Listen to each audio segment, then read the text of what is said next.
I'd like to call the Finance Committee to order. I ask if any other boards need to be called to order. This one? Yeah. Hi, this is Ann Landry. I'd like to call the Select Board to order. Hi, this is Chuck Robinson calling the School Committee to order. Thank you. All right. Well, this is weird. But thank you everybody for joining.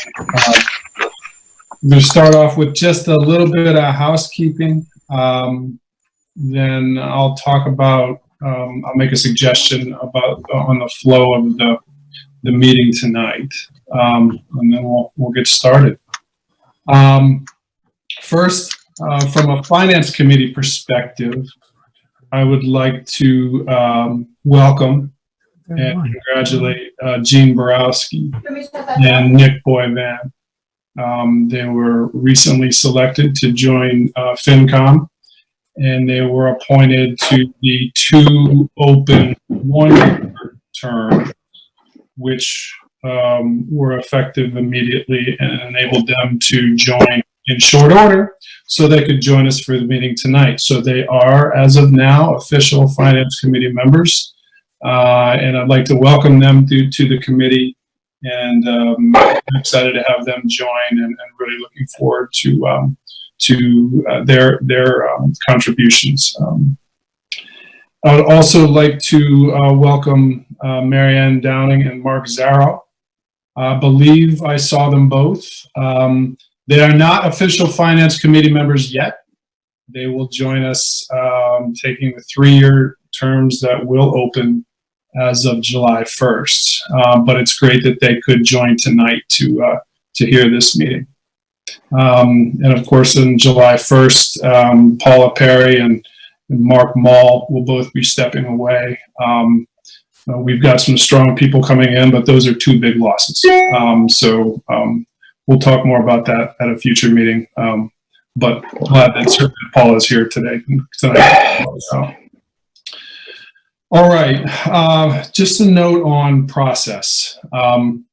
This is the first time I've led a meeting of this size in this venue. So here's what I'd like to suggest we do tonight. First of all, we are here to review the estimated impact of the COVID-19 pandemic on the fiscal year 21 budgets, right? So just so we're clear as to what we're doing tonight.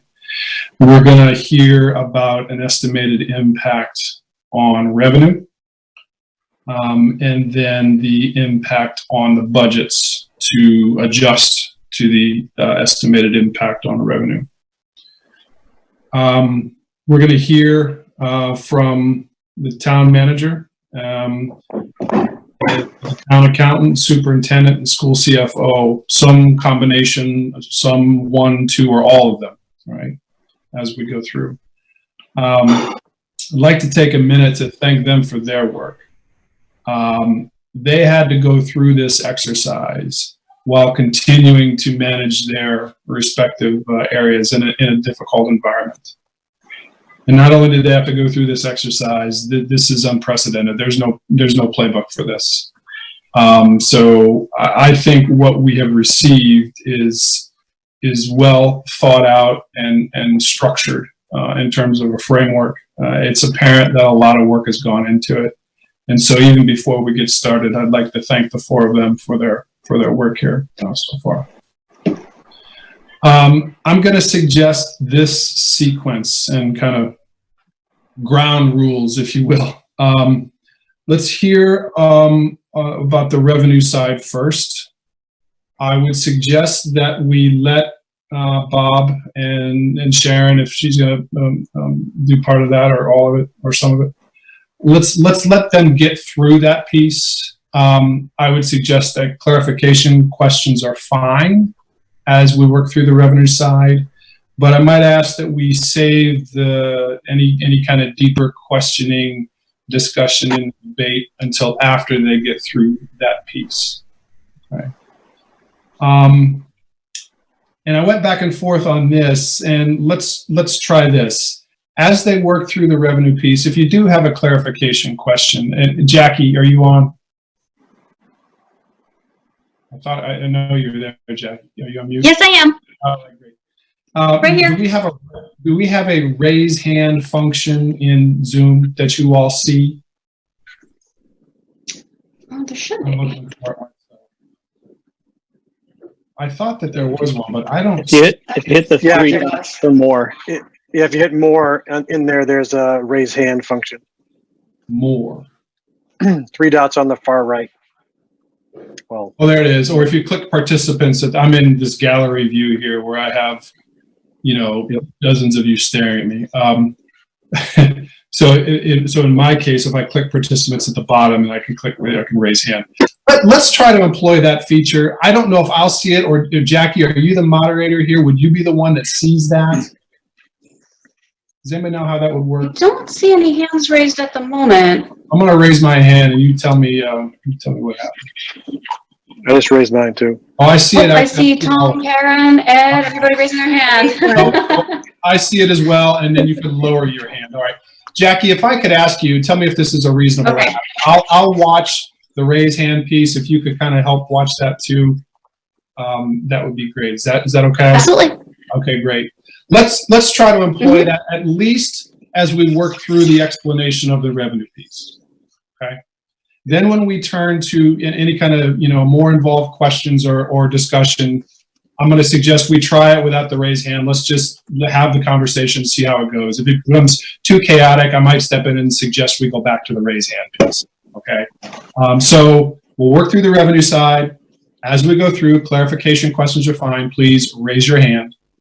And then when we get to the discussion, we'll just kind of see how it goes without that feature. And then we can go through that and then come back and do the budget impact side on the town and then the schools. I'm going to pause there. Does anybody have any counter suggestions or strong reactions to that proposed kind of way of working here tonight?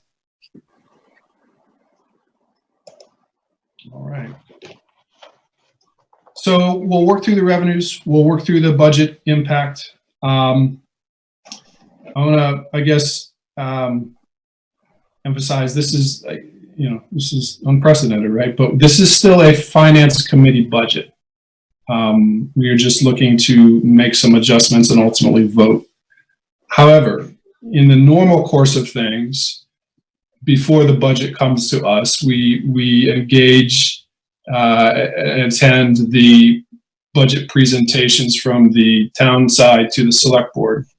And we take that input and the select board's reaction and questioning to help inform our consideration of the budget. And on the school side, particularly, we do the same, and then of course becomes a school committee budget.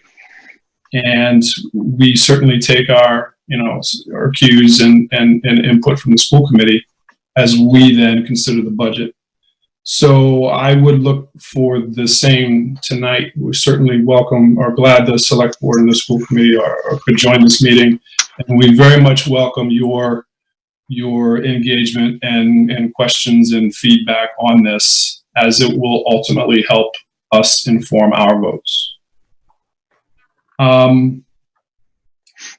In terms of the vote, there is a sense of urgency to get to a finance committee vote. And Bob will keep me honest here, but as I understand it, it's driven by the fact that by charter, with the way the dates are lining up right now, we need to deliver a budget to town meeting by May 29th at the latest. Is that correct? I think it is. Yes. Yep. It's preferable, just to give people time to digest it, that we go earlier. We deliver it earlier, maybe even a week earlier, May 22nd. But it's May 29th at the latest. That means it's got to get out to print. And in this environment, we might need a cushion, some time to get the budget, printed. So there is a sense of urgency to get to the vote, just driven by that. However, Finance Committee is posted now for this coming Thursday, so 2 days from today. And I'm going to operate tonight under the assumption that we will vote then. If we get through everything and it's an efficient meeting and it all goes well and we have time to vote tonight, we'll consider it. But I don't want us to necessarily feel the pressure to rush through this tonight and feel like we have to get the vote done tonight for Thursday. And I think that's all kind of the housekeeping and the procedural piece that I had. Before I turn it over to Bob or Sharon, does anybody have any questions or comments at this point?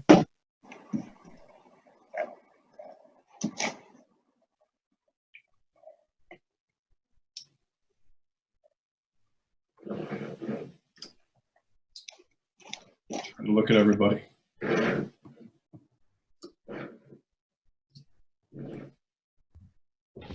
All right, Bob, can I hand it over to you? Yeah, thank you, Eric. If you can't hear me, please raise your hand. Before I get into revenues, I want to talk a little about peer communities and the uncharted waters we find ourselves in. We've been in touch with about 20 communities on a regular basis, and easily finance is the item that is lagging. People are just not responding to questions about what are you doing for your budget. The only knowledge I have of peer communities is 4 out of the 20. One of them is a couple of towns away from us and has chosen to do nothing. They're going to ask a June town meeting to pass the budget as it was in February, March, and then just deal with it next year in their fall town meeting and maybe a special town meeting if they have to. That's as of yesterday morning. One of the towns contiguous to us is taking an approach very similar to Reading, and that was discussed at a board meeting last night. The other 2 are a little further away from us, but they're still technically peer communities, and they've decided to use a large amount of their rainy day fund and try to keep their budget almost unchanged. None of those answers are right or wrong. The only thing we can agree on is no one really knows what the facts are. So we just tried to plot a course forward that was reasonable based on the best information we had and tried to put some flexibility into the process. Feedback that I had, especially on state aid, it came from a couple of sources, our 3 legislators certainly, but they had different opinions, which I'll get into. And peer communities. The select board participated in a regional select board meeting a week or so ago, and 6 communities from Saugus to Reading geographically shared their approach, and we were pretty similar to Wakefield, and the others had different approaches, hadn't really got too far. But I'll say that our estimate on state aid is probably on the low end, and again, I'll circle back to that. Jackie, if you don't mind throwing up the first slide. I've put a couple slides together primarily for all the audience at home that I know is dialed in. There's 4 types of revenues that the town enjoys. Property taxes are about 3/4 of the revenues, and the timing of when people pay property taxes certainly could be impacted, but the net property tax result expected is not impacted. So property taxes as a category for the first one there, we've reduced the new growth from 750,000 to 600,000. And we almost can see all 600,000, but not quite. As you know, in the downtown area especially, it's very busy. There's a lot of construction in progress, some of it recently completed. And also our buildings department under Gene has never been busier for the last 2 months. So we don't exactly know what the new growth will be, but it seemed prudent to cut it back a little bit. Last year it was just about 600,000. That's what we're going to use going forward. So that leaves the rest of property taxes generally unchanged, which is really, really good news for Massachusetts municipalities. The COVID-19 pandemic is seen very clearly in the next 2 line items. Local revenues and state aid are each taking a beating of about 10%, 8 to 10%. Local revenues consist of primarily excise tax, which is mostly cars in Reading. We have some boats, but not many. We're knocking that estimate down by more than 10%. The meals tax, we had at 415,000. We're knocking that down to 250,000. But that definitely assumes that restaurants will be open more than they are today in some fashion during the next several months. None of us can know what that will look like or what the revenues will look like, but that's an area that could be a disappointment. But we have realized $400,000 recently in meals tax, so our estimate of $250 feels pretty conservative. Then there's some other smaller changes. $25,000 for Medicaid, $25,000 for fines, $75,000 for charges for services. Most of the other local revenues seem to be on target and seem to be, if you will, COVID-19 proof so far from what we can tell. So again, local aid is a big hit, $700,000, almost 10%. State aid looks like a really simple 10% reduction, but it's actually got several parts to it. Simplified, there's two big pieces of state aid. One's Chapter 70 for education, and the other is UGA, unrestricted government aid. The unrestricted government aid, several years ago was pegged to the growth of the state budget. Communities were thrilled when that would go up 3 and 4%, and now it's going to go down 15 to 20% because that's what the state budget looks like next year, absent any rainy day funds or any federal funds. So we're assuming that that goes down 20%. Educational aid, there was some reform passed this winter legally. No one knows if they're going to rescind that or if they're going to try to honor that. The statements I got from the legislature were, please don't assume an increase in Chapter 70. And that was certainly not something I was planning on doing. So we've assumed a reduction of worse than 5%, close to 7% on that number. But it's really simple to just look at state aid, put it all together and say minus 10%. Wakefield also did a minus 10% last night. I don't know if they did pieces. Other communities are being a little less conservative on that. I don't know, where that will go. But when I spoke to our legislatures and told them what I was assuming, they all said that seems to be a pretty good number. I don't think you're going to be disappointed. And I think that's really the key is we need to pick a number. It's a big number that we're not disappointed because during the year, if we have happy news, that's fine. If we have bad news, that's really, really difficult. And then the last category is really not much changed in transfers and other. So on balance, it's a $2.4 million revenue reduction, which is about 2.3%. We're just over $100 million. That caps off the revenue side, but I do want to get into some more discussion about classifying the revenue. So if I could go to the next slide, I want to talk a little about some costs before we finish off revenues. These are some new costs that we estimated. $25,000 in legal services. I've been in touch with town council almost daily, almost hourly. There's lots of new legislation and lots of interpretation that is needed.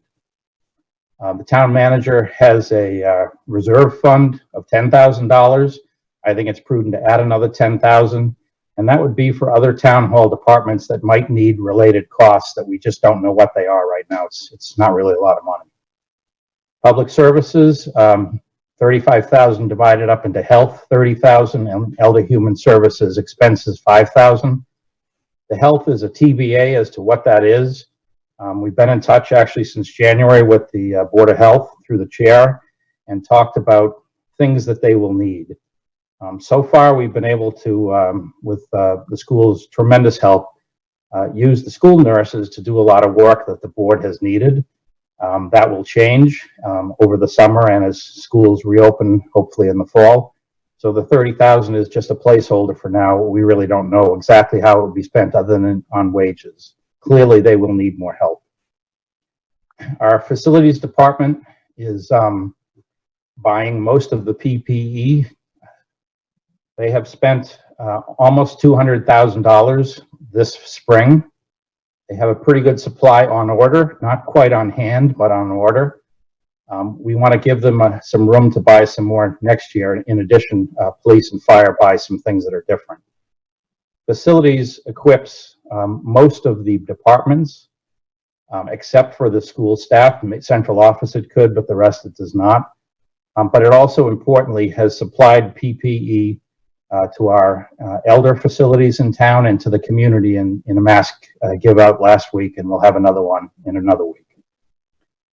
So the 95,000 is a reasonable number to start the year. We really don't know how long and what this will look like going through the year. Schools PPE 60,000 is another placeholder. It's just an estimate. What the schools will look like in the fall is anyone's guess right now as to how they can open. I know John and Gail and his staff have looked at lots of different possibilities and models.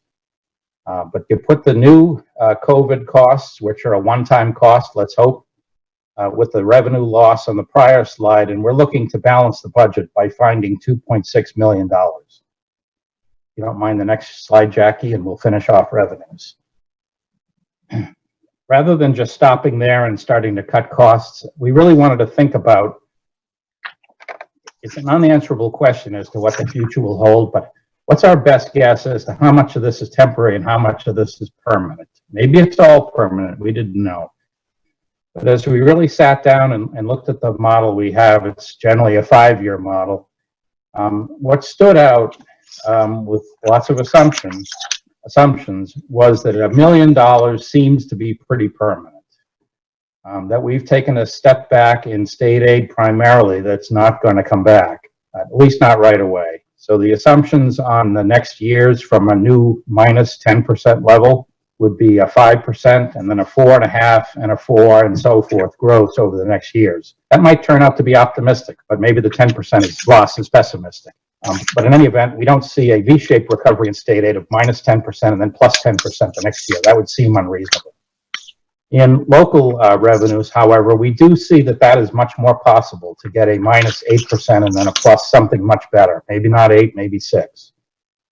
So our best guess really is that 1.6 million of the shortfall is temporary, meaning FY21 and maybe into FY22 for a bit, but not forever. But the 1 million is permanent. So for the permanent impact, schools in the town really needed to look at a way to cut annual costs right at the baseline. But for the 1.6 million, you can see the list below.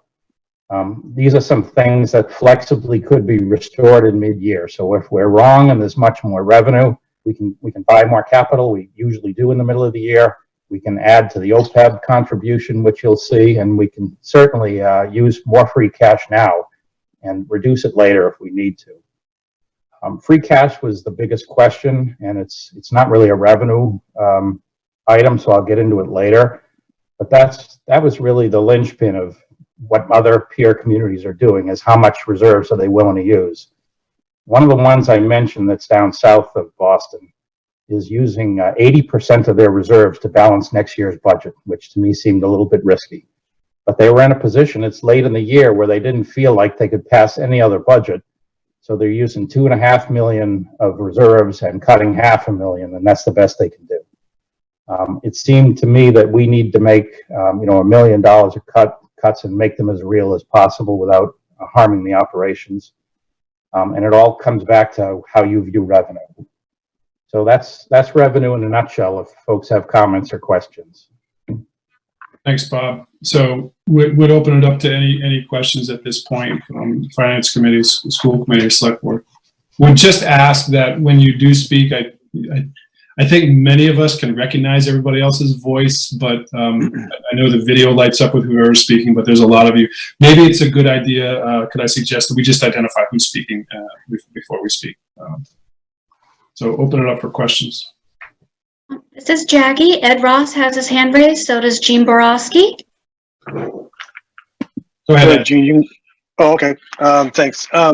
So Bob, I kind of went through the budget message that you sent out, kind of earlier in the, I think it was over the weekend. And so and that had a little bit more breakdown of, the revenues outside of the slide that you just showed. So I just had a couple, kind of general, kind of questions around some of the assumptions that we made, that you folks made as far as, kind of starting off just kind of with property taxes, and you kind of went through that overview, but, has there been kind of like some what if analysis on your end, because you mentioned, that Prop 2.5 is good news.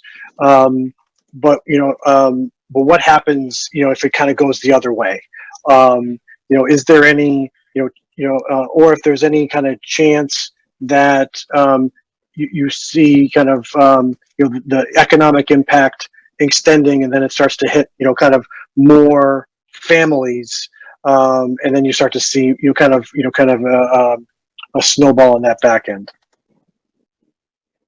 Sure. I was on a call with a lot of other managers with the Lieutenant Governor today, and this question of property taxes and assessed values came up, and the head finance person at the state acknowledged that this is going to be hard for taxpayers to understand and to hear, but assessed values are set on January 1st, 2020 values by law. So when folks get a tax bill, especially commercial taxes in bigger cities, they're going to see an assessed value that might make them feel a little uncomfortable. So the first sort of weak spot, if you will, on property tax collections is who's going to file for an abatement. And are you going to see an unusually high amount of people that file, that would be January 2021. In talking to our assessor, he absolutely saw more applications coming next January, and he has some methods to prepare for that. But he was not concerned that the money we budgeted for him to deal with those was a problem. But usually he's been turning back between $350,000 and $400,000 a year when they're done. And he asked us to reduce that turn back in future years, I think starting in FY22. So that's one level of property taxes. It's for every abatement that is granted, that is a loss to the town. So the Prop 2.5 levy is set across the town, across the community, and then any abatement is a net loss. Whereas if an assessment goes down before the taxes are set, the 2.5 is spread out over all the properties. So that's kind of number one. And number two then is really a timing question. Will people be able to pay their taxes on time? And we did run some stress scenarios in March, late March, to determine how long we could survive without that. And it's pretty good. The town has about $14 million of free cash. We're in much better shape than most. We were especially interested when the state said they were going to delay property tax collections as to whether, that would harm us. But sensibly, they kept it within the same fiscal year, so folks, have a property tax bill on June 1st, due on June 1st. It's too early to know what our collections will look like on June 1st. They're not terrible so far. They're down a few % year over year. So I think this year is okay, and I don't know if this year indicates what next year will look like, but a very high % of our property taxes are paid by mortgage companies or banks, so that the homeowner would have to step in the way of that and back away, and banks and mortgage companies generally will take a dim view of that. Much easier for a taxpayer to not write the town a check rather than have that happen. So it is a possibility. We do understand, our cash flow sort of weaknesses and areas. And I've actually talked to the state and asked them to set up almost a line of credit for municipalities for cash flow purposes if we do run out of cash for operations. If a large % of people never pay their taxes next year, that'll have to be a different discussion. It's money that the town will receive, but it's really a cash flow issue if we don't receive it next year. And again, we have some ways to solve that, but if it's an enormous % of property taxpayers, that's going to be a different issue. So it's not that there's no issue, it's just that there's a slim chance of there being an issue on this one, Ed. So just one kind of follow up to that, Bob, and it's kind of related. And I don't, I know it's really early, and again, I think one of the things, I'll just say this, and I'll probably say it again later. The amount of level of detail and the kind of the work that that you kind of reference here is really astonishing, and kind of great to hear. The work that that you and the team are doing. So again, I really appreciate it. The one question I had just about property tax too, and again, this kind of maybe was thinking a little bit too far ahead or a little bit outside of the box, but just, wanted to ask this.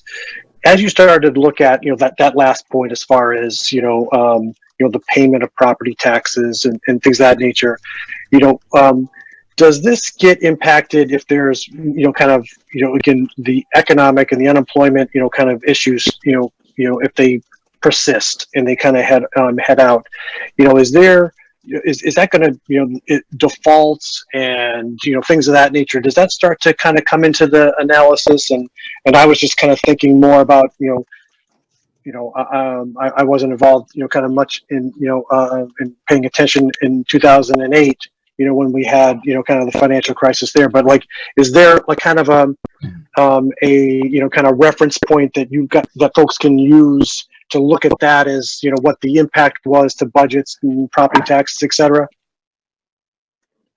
Yeah, the FY 08-09 period was actually very tame in Reading. We're in a different situation than many communities, primarily because we're 90+% residential.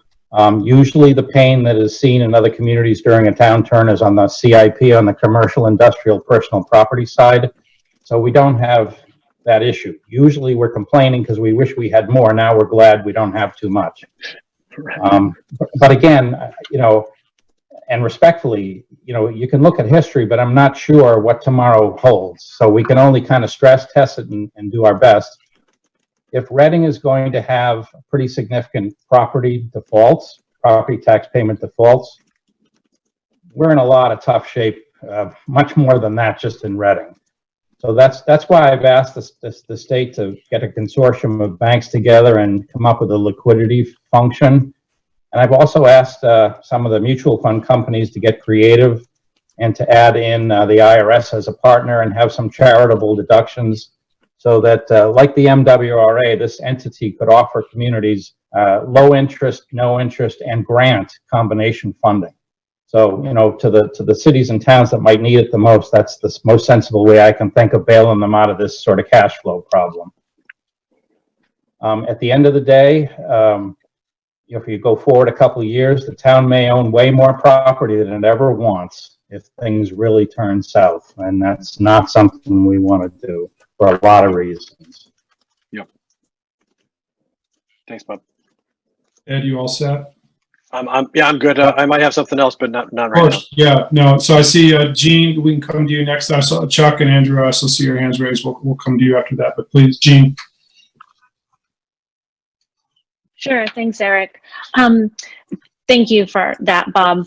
I had a question about the new growth projections. So it's sort of a two-part question. The specific data question is, do you have any specific analysis about how much of new growth typically comes from those large projects and how much comes from the smaller, we added a bathroom, we added a master bedroom kind of thing?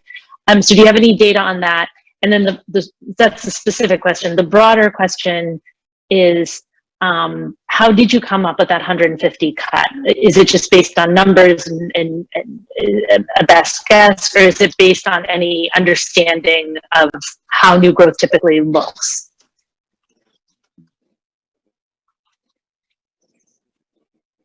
Gene, it's really based more on a guess than anything else. We looked at some hard numbers. Traditionally, over a long period of time, home improvements are much more important for this category than large projects. I'll say at least 80% of new growth comes from home improvement projects. But right now, there just happens to be a lot of activity in the downtown. And again, by timing, virtually none of it was captured in prior new growth. Now at the train depot, we have a completed building with full occupancy and several other in progress. So again, it's up to Victor, our assessor, to determine how to best assess those and not yield abatements. But there's a pretty good chunk of the 600,000 visible. I can't give you a percent. I'm tempted to say half. I just don't want to say.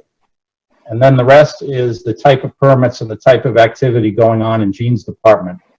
What's going on now may stop. It may not continue for next year, but it speaks to, a fair amount of new growth. And again, just to be clear, the new growth figures will be will be shown next November when the select board set the tax rates. That's when we'll see the new growth.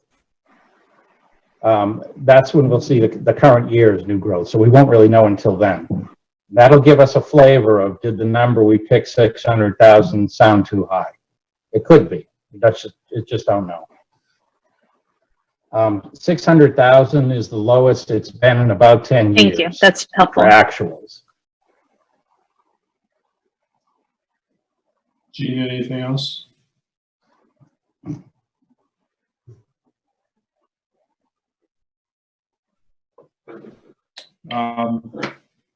Chuck, please. Yeah, thank you, Eric. Thanks, Bob, too. I had a question on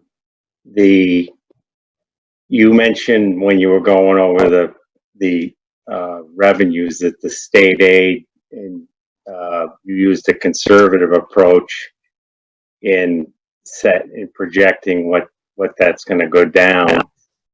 Can you add a little color on how you got to that? I just want to we're sitting on, as you mentioned, 14 million in free cash. I don't know that I want to be conservative with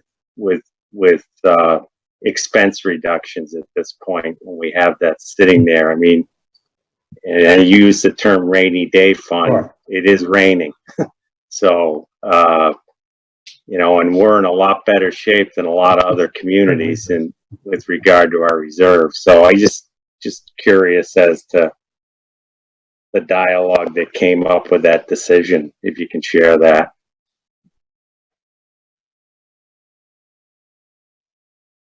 Sure. There's I guess there's two sides to it, if you will, and I'll say it respectfully. One is what I hear from our legislators, and they were the ones saying it probably isn't going to be quite that bad.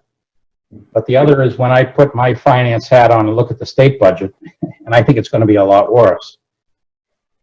State revenues right now are projected down. They're not saying, but they're projected down 15 to 20% next year for the full year. That's total revenues. If you look at the state's budget and look at all their fixed costs, and healthcare is one of them, they don't have a lot of wiggle room on things to cut. They do have a good rainy day fund. I think it's almost $4 billion. They do have federal money coming their way. But they have what looks to be at least a $6 billion hole in their budget next year. So again, respectfully from what I hear, and I look at what they must be going through right now in a similar meeting, and it's horrific. If they manage to cut state aid by less, they will have done it with a lot of temporary moves. So I was a little bit concerned that, okay, maybe it goes down 5%, not 10%. That's great. That's $500,000 for Reading. How sustainable is that? How susceptible might we be to a 9C cut, which for those of you that don't know, at least twice in the last 14 years, the governor has instituted budget cuts mid-year. And a budget cut in December or January is very difficult for a town to absorb. So I think I was being a little skeptical of the state's budget, and I don't know how they're going to solve their problems. And then listening to the legislatures and understanding that they can't cut state aid 20% for every city and town. Almost every city relies completely on the education funding for their budget. That's all they get.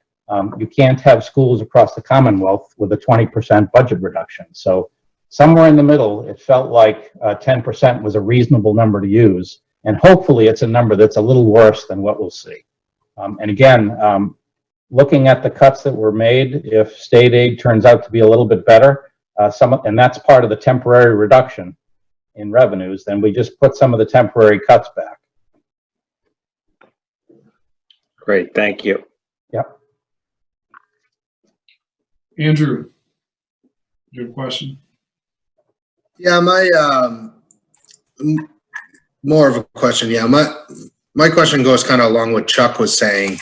I don't know if I'm putting the cart before the horse a little bit, but as far as making up the reduction in budgets, I'm a little skeptical as far as cutting the town and school operating budgets.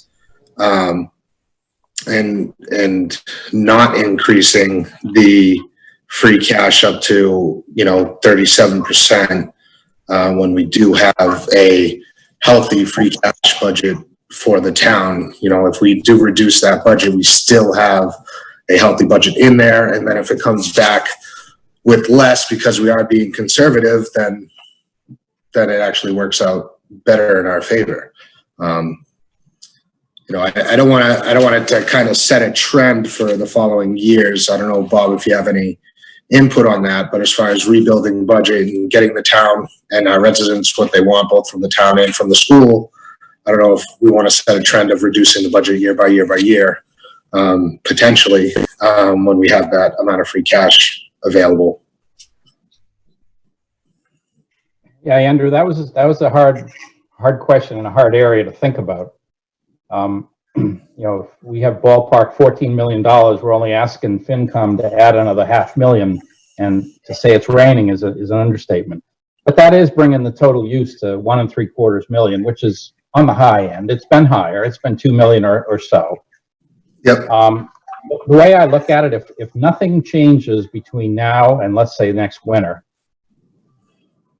I think that I would ask November town meeting to spend maybe as much as $900,000 in capital, and then April town meeting to spend the OPEB money that was cut back, and we'd be using another $1.5 million of free cash that way.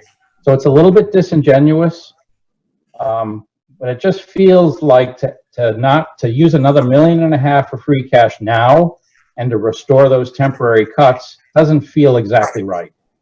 That means if everything goes pretty well, that'll be a good solution. But what if it doesn't? So, Bob, just a caveat what I was saying. Essentially, if we took item 4, I don't know if anyone has a packet, but the town and school operating budget, which is $450,000, added that to the free cash support, made that $950,000. That reduced the capital planning. That actually makes sense. We have the ability to control that, and reduce the shared costs. We also have the ability to control that. Some of the shared costs, obviously, we have to be careful of it, especially with the health insurance premiums. But from what I just got from what you were saying, that potentially we might end up doing that anyways. So why not on the front end we don't cut the town and operating budget and just support it with free cash? I'm just looking for the logic behind it. I'd like to save some of the comments for John also when we talk more about the cuts, but that's one of the first things we thought about is, we're sitting on $14 million of cash. Do we need to do anything other than just use cash? We could have just said, FinCom, we need another $2.5 million of cash and had the same budget go forward. But in thinking about that, and that would have been fine. Reading would have been in fine shape next year. But it didn't seem like the kind of behavior that got us into the good position that we're in. And we are in new territory. We don't know. 14 million seems huge. What if it's not? What if property tax payments slack off so much that we need that in the bank just to pay our bills? So it was trying to balance and trying to walk a fine line. But it seemed to me, and I'll let John and the others speak for themselves, that to not cut fundamental operating costs was disingenuous.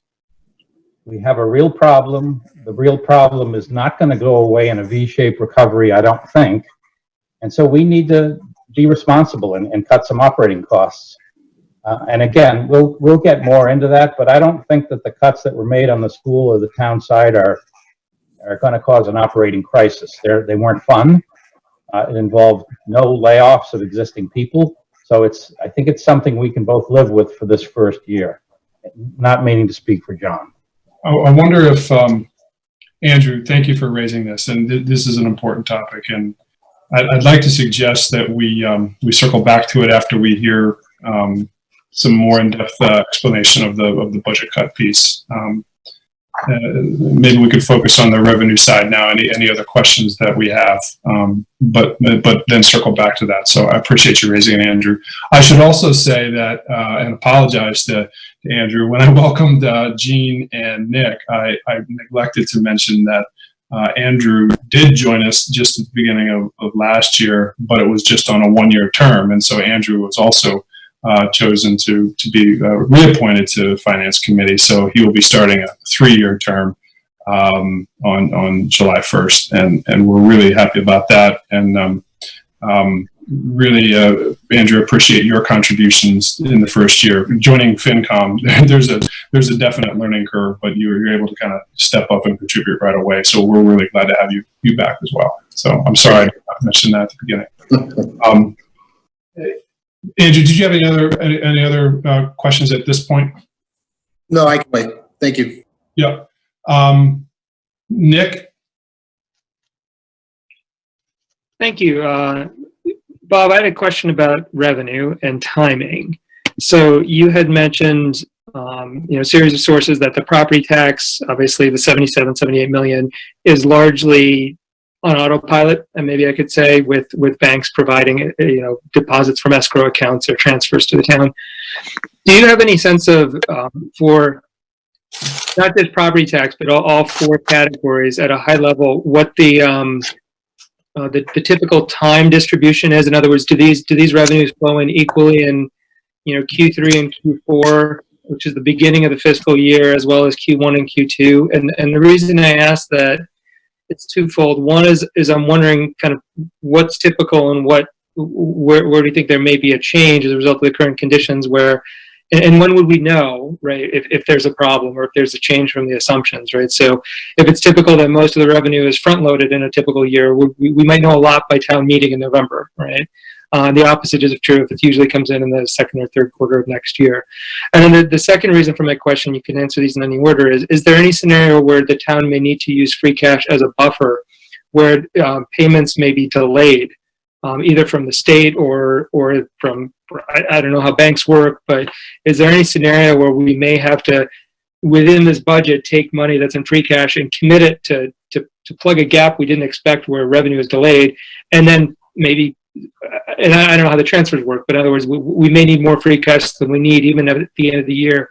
If the net is still the number that you expect here, 1 to 2 million in free cash, but then we need more than that as a buffer in the middle of the year because revenue is delayed. Is that a concern of yours, and under what scenario, and how does revenue usually come in, and where are the current conditions likely to affect timing of revenue? Thanks. Yeah, it is a concern. Just to make it clear to anyone listening, if all the property taxes pay slower but pay during next fiscal year, there's not a budget problem. There's a cash flow problem. So that's, I mentioned earlier, asking the state for some cash flow help. Right now, without permission of town meeting or anyone else, that 14 million is available for us to use as cash flow. It's sitting in a bank, we can pay our bills with it. It's just like any other cash that we have on hand, whether it's from revenues or whatnot. So to the extent that $10 million of property taxes didn't come in time, we have free cash that we can use. That's an important use of free cash right now, not something that normally gets discussed. The distribution is, I'll let Sharon add to this, but it's really just quarterly on autopilot, as you said. But my concern that I don't know the answer to, and I don't know that anyone does, is that there's been a lot of mortgage relief offered. I have asked the question and I have not heard a definitive answer. Does that mean that cities and towns don't get paid their property tax? I believe we do. I believe it's the mortgage company's obligation to pay us on behalf of the taxpayer. And that if the mortgage holder is not paying the bank, that's a separate arrangement. That's my best guess. That's my best knowledge right now. If for some reason I thought we were going to have 6 months where a lot of people might not pay property taxes under some mortgage relief and pay them later, I'd be very concerned about that. But I don't think we're there. Will the cash flow shape change? It already has. It has this spring a little bit. Again, until we get through June, it's really hard to know. But We had bills due May 1st that were delayed or deferred until June 1st without penalty, and there seems to be an impact of that. Again, it's at the margin. It's a small number. It's not, 50% of what we expected. It's maybe 10% from what I looked at. These are the kinds of questions we'll just have to keep an eye on. And Sharon's now sending me a weekly revenue report, which has never happened before, just to keep an eye on all this. So we just sort of need to stay flexible, I guess. I'm not expecting a serious cash flow problem in Reading. It'll be worse in other cities and towns before it is in Reading. And there'll have to be a solution. I hope that answered your questions, Nick. Yeah, that's helpful. Thanks. Okay. Nick, you all set? Yes, thank you. Vanessa? Thanks, Eric. Bob, and this may be a better question for John. When it comes to Chapter 70 funding, can you clarify how much it is that we receive from the state? Ballpark? I'd have to go look that up. I don't know, 10 million as a guess. Okay. So I thought around 10 or 11, but I wanted to confirm. Yeah, it's about 10 or 11. 10 million. Great, thank you. So is there a concern?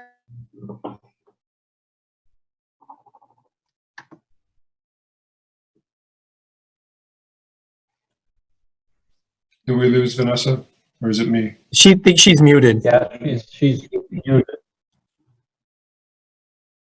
All right, am I back? Okay. We got you. Can you hear me now? Yes. All right. Bob, is there a concern that there are long-term implications for what those cuts might be? Because you did mention that there's a possibility that the cuts may not be distributed evenly across the state. So is there concern that we may receive less, not that just this year, but in future years?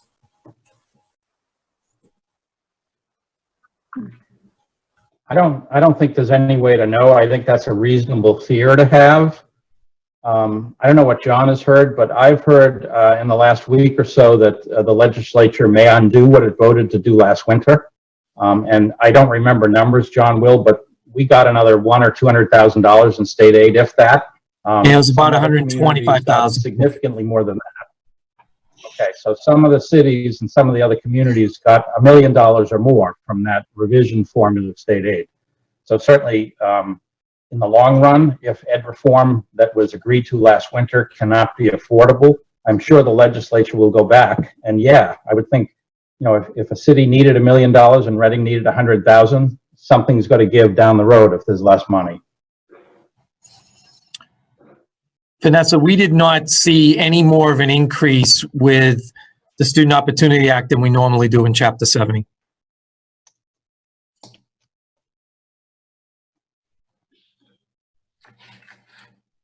Thanks, Bob. Thanks, John. Okay. All right. I see Sean Jacobs.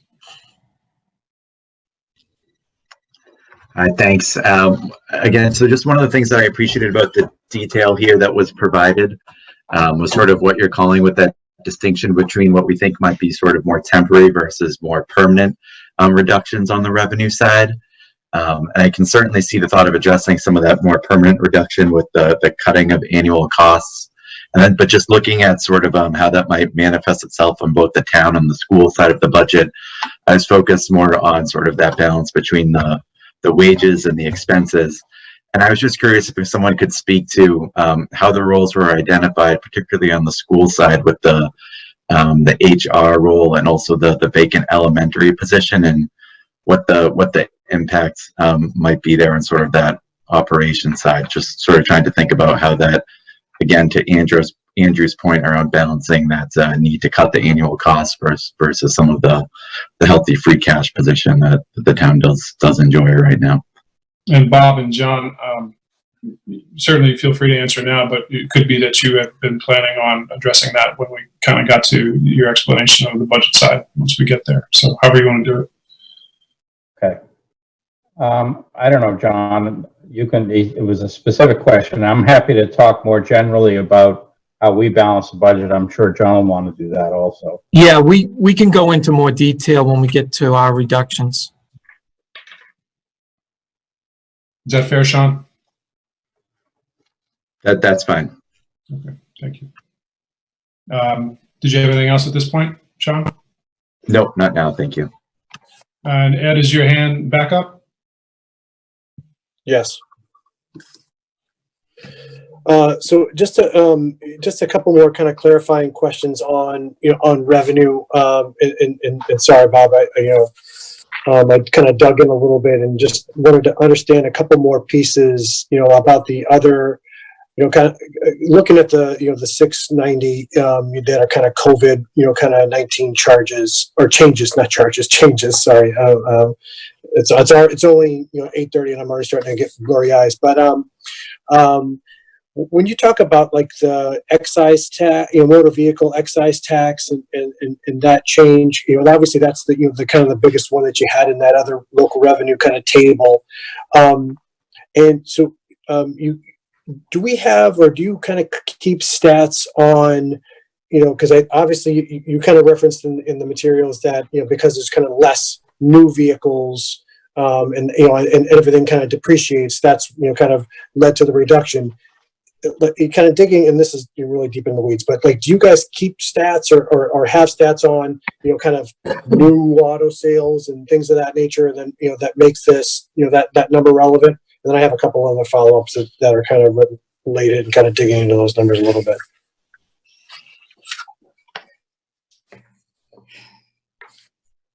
Sharon, do you have anything for that? I don't think we keep that level of detail, but Sharon?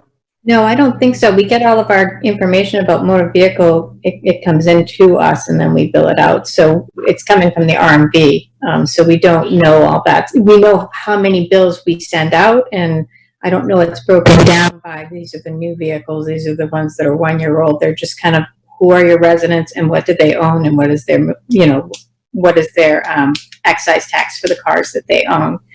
And it would stand to reason, I would think, that given the environment that we are going to see less people purchasing cars right now. So I think it's an item that will definitely be going down. And the concern I have there is it is a declining kind of tax. You pay less the longer you own your car, and then it baselines to I want to say it like 5 or 6 years, it drops to a point where it doesn't go down anymore. But the longer people own their cars, the less they're going to pay. And if people aren't buying new cars, then you're definitely going to see some issues there in terms of we're not going to see the growth we've been seeing. There's also a component of the new, developments, new people coming in, that's more cars. So it's hard to balance. It's hard to know. This is a conservative estimate. No, I appreciate it. Thanks, Sharon. Again, I just, again, it's all about, and again, I know this is, all brand new. It's just, the assumptions that are kind of going into that, I think is helpful to, to understand. The other one I had that was kind of related. And it might be helpful to know that we have about 9,000 single-family homes in Reading, and they own 25,000 cars. That's a lot. Yeah. And, with all the, as Sharon mentioned, with all the construction, 2 years ago, we had a really high bump up in motor vehicle excise tax, and we were really scratching our heads. It turned out the number of cars just went up by almost 1,000 in 1 year. So, and I'm not saying I'm real comfortable with this number at 3.75 million. It definitely could be lower. We saw some numbers today that made me wonder. But it seems like a reasonable place to start. But this could be a risk. This could be a lower number for sure. No, I appreciate it. That's helpful. The other one the other question I had related to more on the meal side, and you mentioned this in your comments, and it was in the packet too, Bob, around the impact, the longer things are delayed or as things reopen, et cetera. And making the kind of the assumption which is, I think, kind of generally accepted that things are going to start to reopen a little bit more, this summer. As you kind of look at that, is there, kind of, and again, it's not a, kind of a big number as part of this, but are you revisiting that on kind of on a month over month? And I think you might have already answered this by saying, the level of reports you're getting from Sharon, but are you looking at that kind of month over month analysis to see if you're on track? And then, and again, I think this kind of relates back to, at the end of the day, the questions that I think all of us have, and Andrew and Sean brought up as far as how we start to kind of bridge that gap at the end of the day. Yeah, meals tax is going to be a real tough one because the state pays us quarterly on a lagged basis. So it's going to be hard to get updated information, if you will. Right now, how many meals taxes are we collecting annualized? I'd say maybe 50 to 100,000 if we're lucky. Obviously, that sector has been hit very badly, but there are a number of restaurants doing a pretty strong takeout business now. It's not the same as sitting in the restaurant and running up a bar bill, but they're probably doing a pretty good percent of their business. But that's one we're going to have to understand that we're not going to really get good feedback and good data on in a timely way. If restaurants are not allowed to have some kind of social distance seating, let's say by late summer, this number is probably too high. Yep, that's the assumption I was making too. So last question, and sorry for this, Eric, I got one last one, just related to the new kind of COVID-related costs, and again, you kind of detailed everything as related to to kind of PPE and so, but and again, the detail that you had in here had kind of things, kind of lined item out and kind of broken up by individual, kind of departments, if you will. But was there anything else that's embedded, within those, kind of COVID costs outside of like, PPE that might be like, kind of cleaning, or is there any kind of assumptions that are, kind of made into that's outside of just, kind of straight purchases? And then the second question around the purchases, is there, the different assumptions and as far as, and again, I understand that we're using the kind of purchasing power of facilities, but how, from other types of, kind of grants and, other things, I think you mentioned it in the materials, is there any other, types of, kind of relief or aid or loans that we can, kind of explore on the, the kind of the PPE piece? There's a lot of discussion about money that's available for municipalities for PPE, but Reading hasn't figured out where it is yet. There's a conference call actually this coming Thursday that Sharon will be on that's specifically on that issue, so maybe we'll learn a little bit more. One of the real challenges in the last 2 months rather, has just been the supply chain has been a mess. So you can order whatever you want, and maybe someone gives you a grant, there's nothing to buy. Absolutely, yes, there's other things other than PPE in the number. Facilities has done a lot of cleaning, both in-house and they've outsourced. They're cleaning police vehicles, DPW vehicles on a regular basis, not just buildings. So yeah, if Joe or either a chief is available to comment, there's a lot of cleaning effort going on that's very unusual and not, the traditional cleaning we see. Yeah, Bob, we're doing DPW vehicles,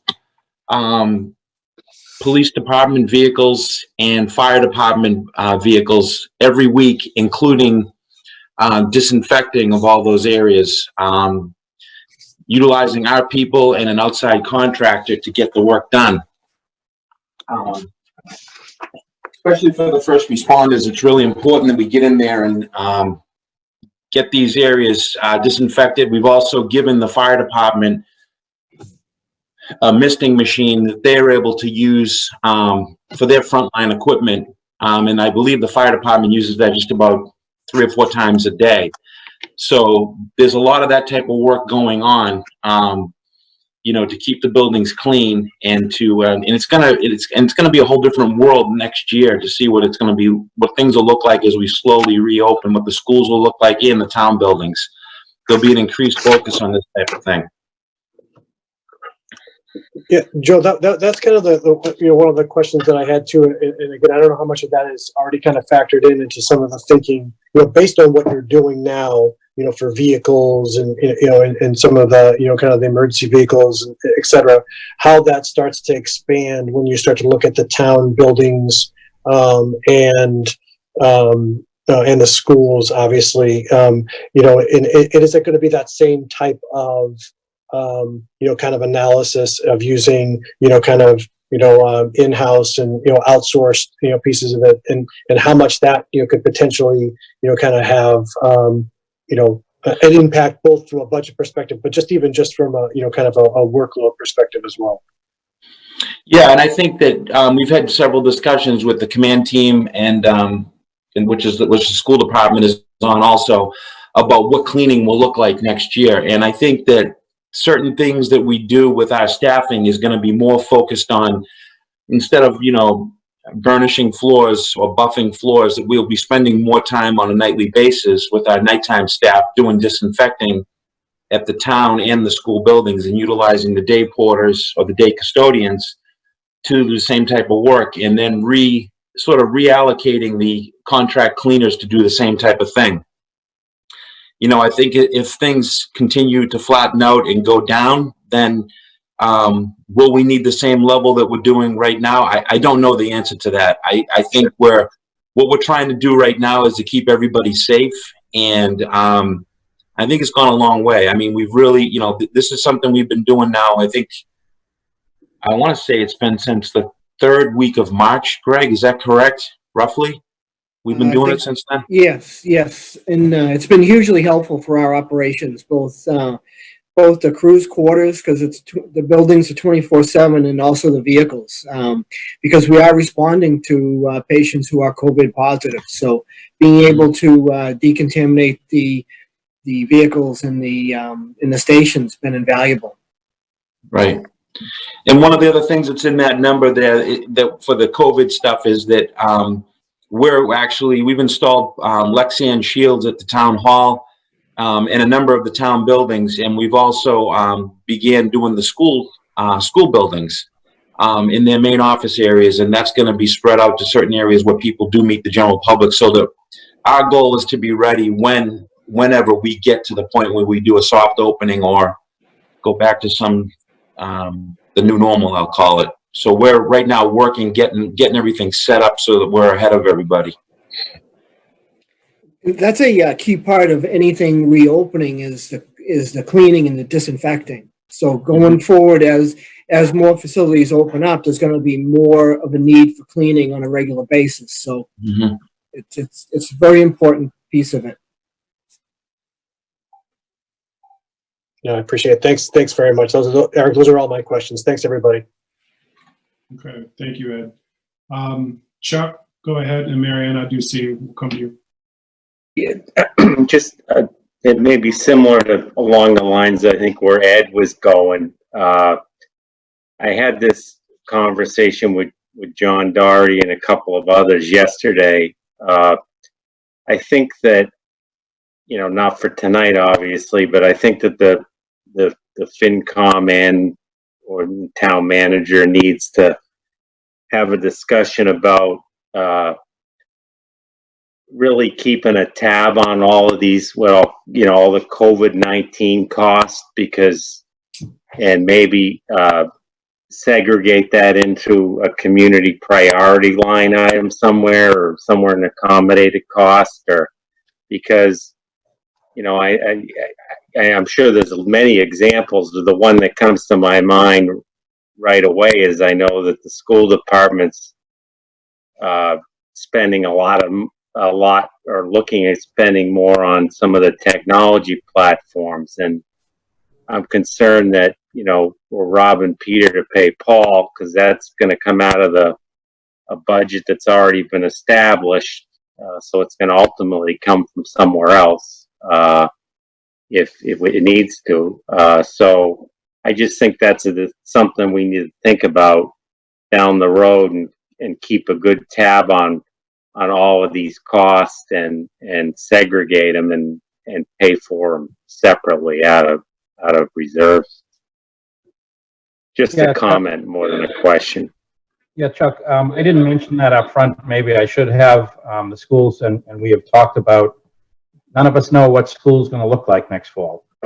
But there are scenarios in which the COVID-related new costs could be quite large, a lot larger than what we've shown in any budget tonight. So absolutely, there has to be flexibility to add hundreds of thousands of dollars to the school budget for during the year just to operate. There's no question about that. The good thing about the school budget being bottom line is that can be done at November town meeting without any real harm to your operation. And if we have to have a special town meeting some other time, we will. Thank you.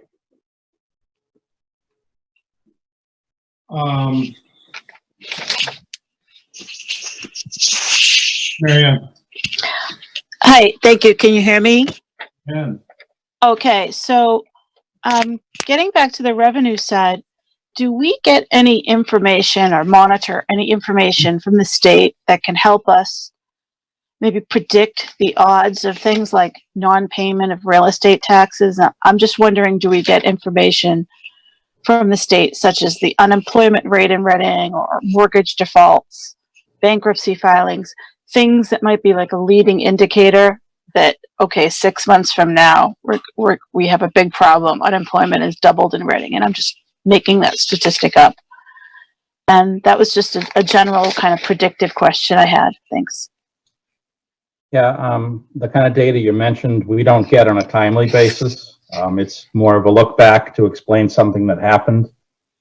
One of the leading indicators, very sadly in many communities and in Reading, is the people who are needing food, who haven't normally signed up, whether it's a family with school kids or whether it's an elderly couple or whatever it is. We see them through our Human Elder Services, and we see them through the food bank. Whether those folks have a property tax bill or not is hard to know. We could look, but we don't. I don't think we're going to get, this won't be a Reading specific problem. I think we'll get very clear, loud noises from the state, all communities, that this is a problem. And we'll just know it's going to be a problem in Reading, probably not quite as much. But I don't know that there's a lot we can do to sort of get ahead of this. I did just get a message from a distinguished banker in the audience who assured me that the banks are still paying, the escrow are still paying the property taxes, even if the mortgage holder is not paying on time. Okay. Thanks. That was my only question. I'll mute now. Thank you, Marianne. Karen, I see your hand. Hi, y'all. Missed the Finance Committee. Welcome to the new members. You know, that makes sense, what that point you just made. So I'm in the real estate business, and we survived the last real estate crisis, and lenders do not want to deal with foreclosed homes, and they don't want the cities to own them. So it's sometimes in their best interest, even if they end up having to do a foreclosure, to just pay the taxes. So hopefully that continues. So that rings true. I just wanted to say at a very high level, and thank you Bob and John and Sharon for putting all this together, that there have been a lot of discussions in FinCom and around town as to the size of our free cash and what's appropriate and is it too much. And so for that reason, because it's in a very healthy state, I'd like to echo Chuck Robertson's points and some of the others that at a 10,000 foot level, we have put so much effort into restoring the school budgets and whatever lost positions there were on the town side. And I would urge for at least the first year of this, while we're figuring out, you know, how bad it's going to be, that we make every effort to level fund it and not make drastic cuts in staff and programs. And I had some thoughts on capital later, but I just wanted to give that feedback. And you know, a recession could hit at any point, so it doesn't have to be a pandemic. It could be a recession, and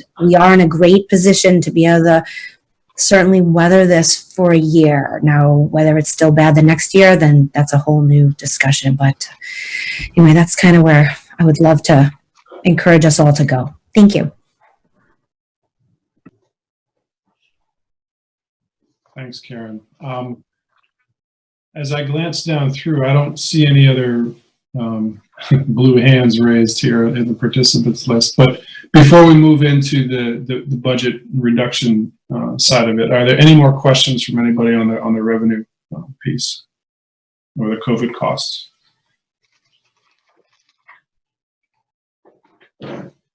Looks like Carlo has a question. Hi, Carlo. You're on mute. There you go. Still show you as on mute. Okay, we're good. Everyone hear me? Yeah. There we go. Carlos, Select Board. Hello, everyone. I hear a lot of the talk about the free cash and everything else, but I think a long-term approach, and Bob would probably agree, being finance, that we're in this for the long haul, and I think 10% is pretty conservative from the state aid. Could be higher, could be less, but don't forget, the override happened not too long ago, and we were predicting that only to last 3 to 5 years. So if we use a lot of free cash, or just to stabilize, and then in 2 years from now, we have to have another override, and then we could maybe use some free cash to counteract that, I think we'll be in a worse position. So I'd rather be conservative and look at a long-term approach. And, meals tax revenue could get worse if we get a spike. Restaurants have been hit one of the hardest, never mind the businesses that are closed, that haven't even been open to contribute anything to payroll taxes, to the economy. So I would rather take a long-term approach and use some free cash, but that's just my thoughts. I think we're being I'd like to see the revenues, I think, will be maybe even a bit lower than projected, but I know Bob does a great job and everyone else in town does a great job, so I trust them, but I'd rather use a long-term approach and conserve the free cash, because this could be a long-term problem. Thank you.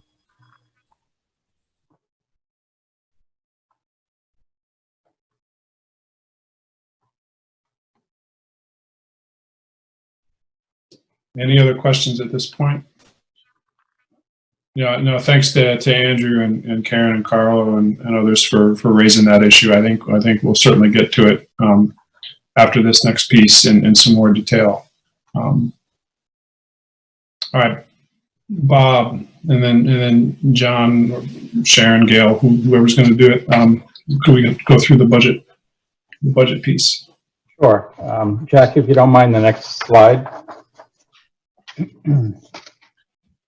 So again, we're kind of saying there's two parts to this. There's a sustainable gap of approximately $1 million and a temporary gap of more than that.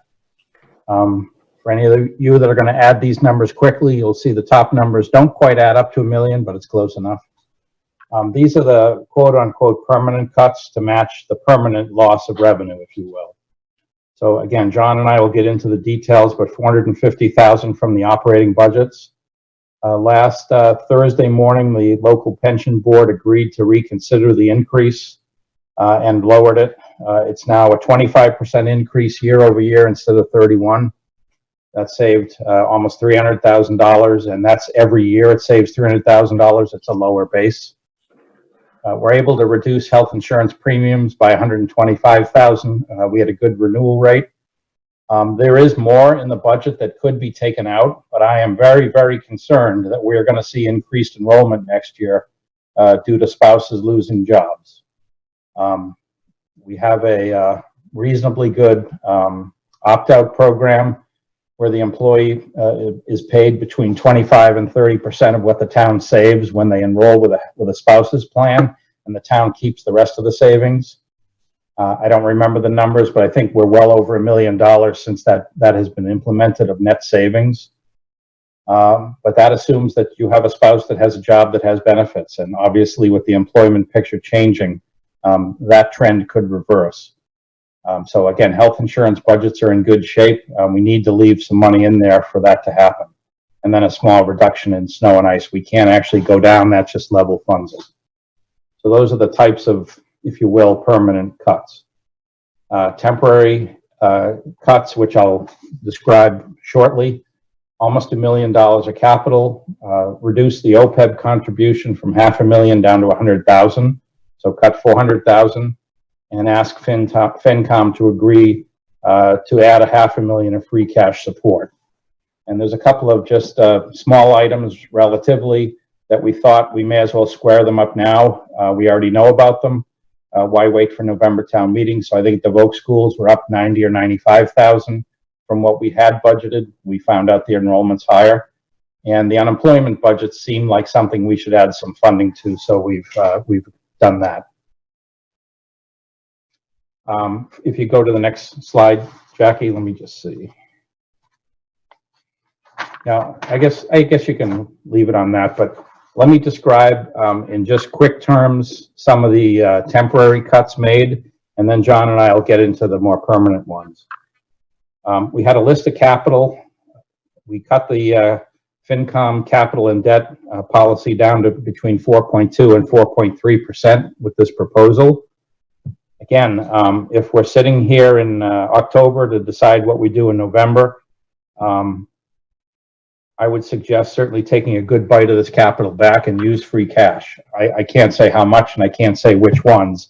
Some of these I'm going to say are permanent cuts or permanent deferrals, but some of them could be useful. The other point to be made on capital, and maybe Karen was going to mention this, it's great to have free cash. There's lots of reasons for that. We also have some rather large capital projects that have been identified as a community need at some point. Over the last 2 months, the town's ability to pass a debt exclusion is much lower than it used to be. If the town is going to tackle the elementary school space issue, there is no other choice other than a debt exclusion. We can't afford that in the operating budget. But some of the other projects that are not as large may need to come out of free cash or may need to come out of the operating budget if the town wants to proceed.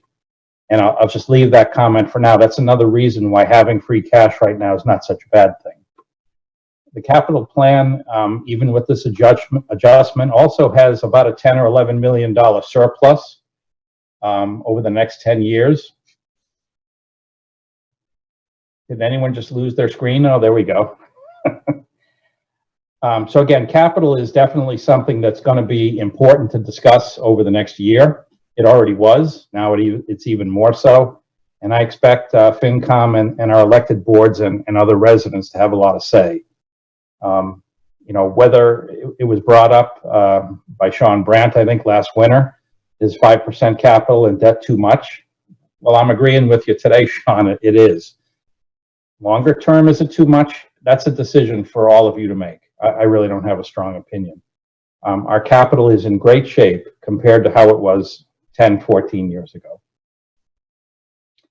The cuts were made with consulting all the department heads, including the superintendent.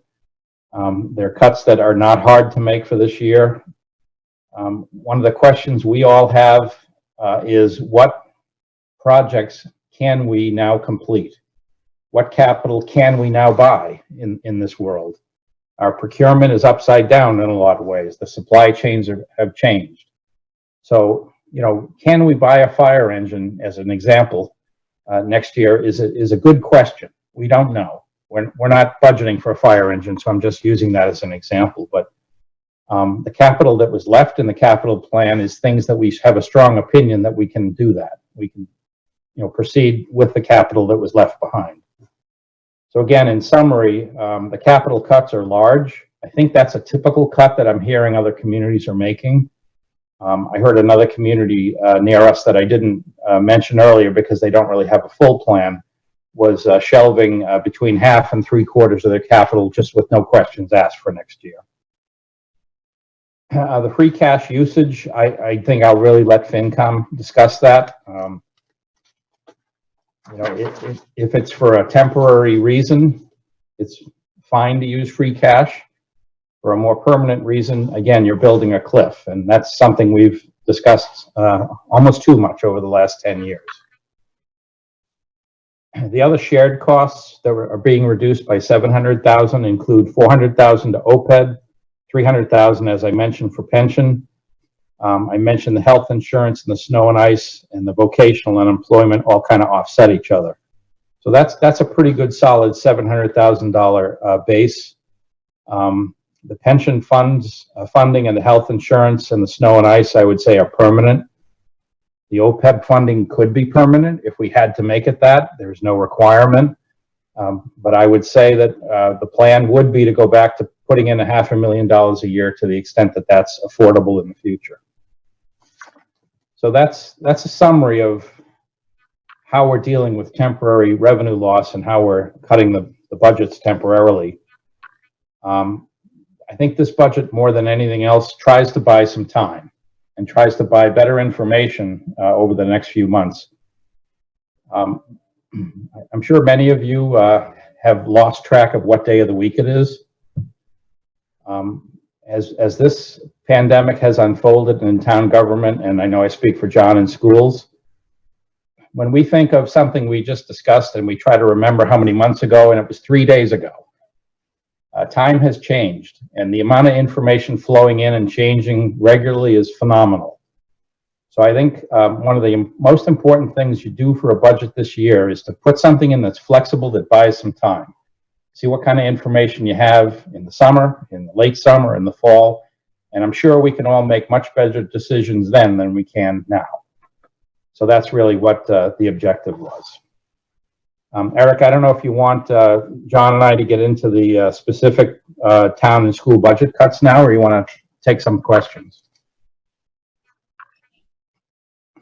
Happy to take a few questions here. But I know others will be as well. I'm particularly interested in getting into those budget cuts, and as I understand it, those are funded largely by eliminating vacant positions, which is good. But I'm interested in understanding the impact of that. There are positions for a reason.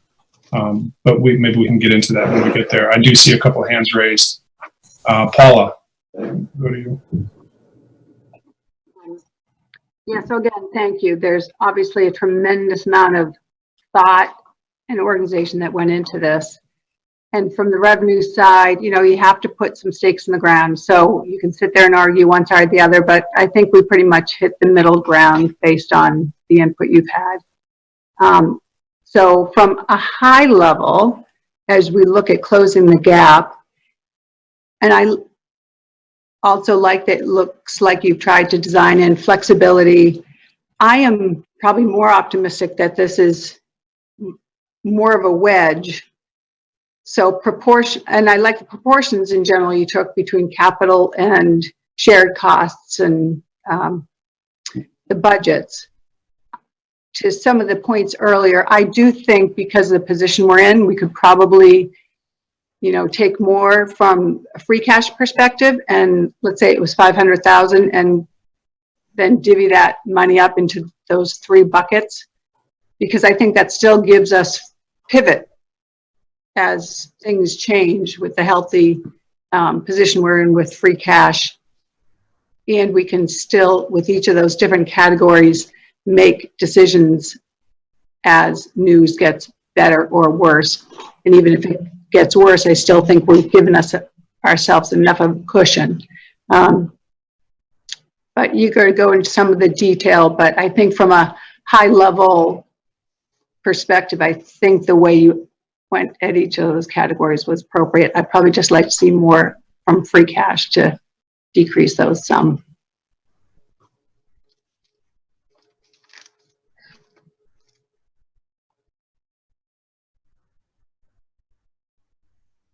Sorry, thank you. Did you say Ed, Eric? I did say Ed, sorry. Okay, perfect. Just checking. I have maybe a slightly different, kind of take than Paula, as much as I respect Paula and appreciate her opinion. I do appreciate the exploration of all of the options that we have, and I think that's I think the main piece of this. And again, I know running a town, and the budgets and all of the the services is much different than kind of how you would look at a business. But that's, I think that's the, the discipline that you need to have, is that when you're faced with this type of situation, that you just don't, and don't take this the wrong way. I just don't want to take the easy way out and just plow into free cash to be able to solve it. Granted, it's raining, it's pouring out, and that's what that rainy day fund is for. But by the same token, again, we've talked about this quite a bit. There's a lot of assumptions that were made, and we're just really sticking our finger in the air, as far as what they are. We could be more, we seem like we're more conservative than most, but what if everyone has just cut their head in the sand, And so I think from my perspective, this is one of the things that I appreciate the most about what you do and how you do it, is that you do explore all those options. And I think, again, as things progress, and if something is more systemic and long term, that's when you start to, you can start to supplement things down the road. But I think, as you look at kind of day one, and again, Bob, to your point, I don't know if it's day one or day 31, but as you look at that, exploring all those options, looking at what's available to be able to do that, I think this is, I'm kind of, I like the approach, the percentages, and not just kind of taking, kind of more or all from free cash. Yeah, Sean, if I could, one of the questions I think all of FinCom and maybe everyone should think about is if the governor called you up right now and said, here's another $500,000, what would change in terms of what's in front of you? And I've asked myself that question, and I don't want to tell you my answer, but I will later if you ask me. But I think it's really important to develop a consensus around that, because it'll be instructive as to how you're thinking about this problem and how you're looking at the next few years. If we're wrong and there's $500,000 more in revenues, what will we do with it?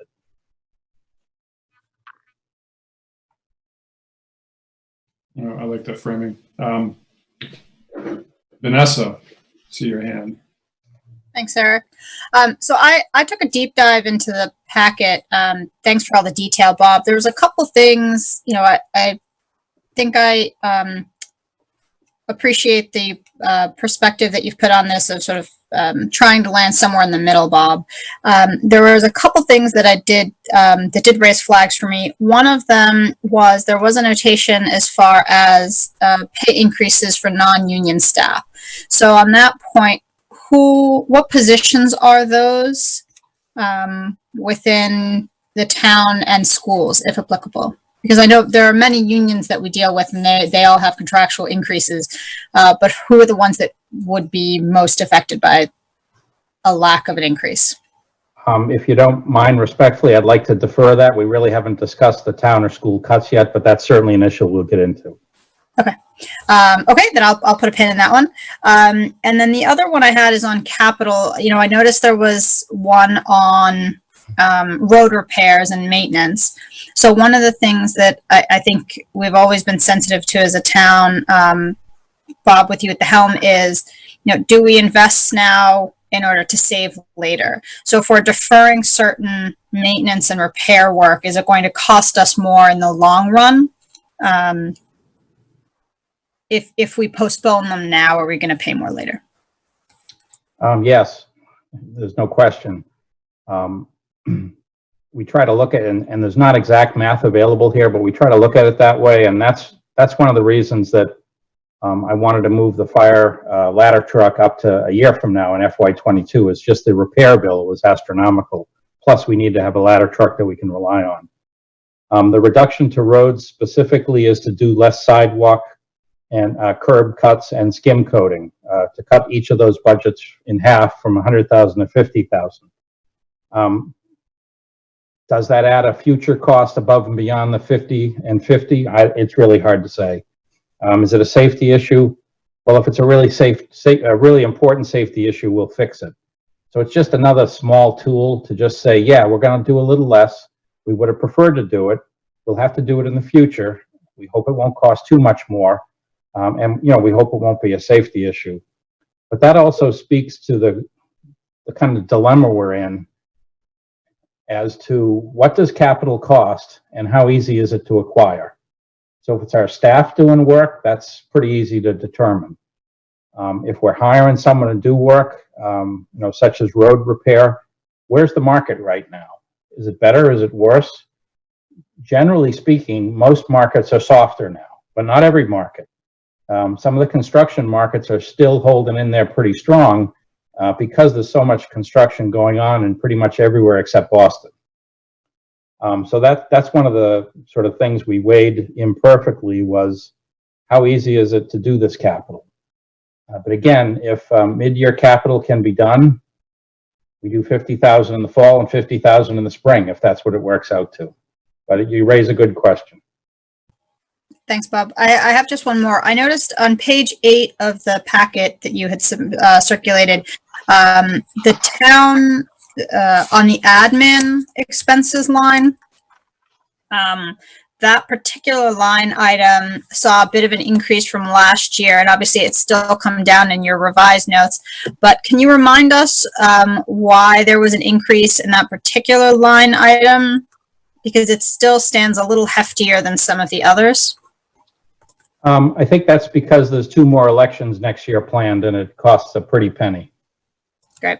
And then the last one is the school has the same issue, except in reverse. They're actually decreasing their administration costs pretty significantly compared to other departments. So, to the point of making sure we're not cutting anything that's truly necessary. I was hoping to get an answer for that. When we go into our cuts, we'll be more than happy to talk about that. All right, great. Thank you.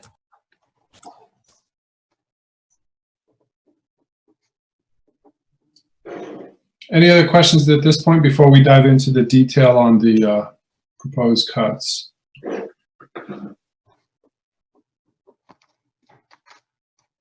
Okay. Bob and John, if we could dive John, in. you want to go first?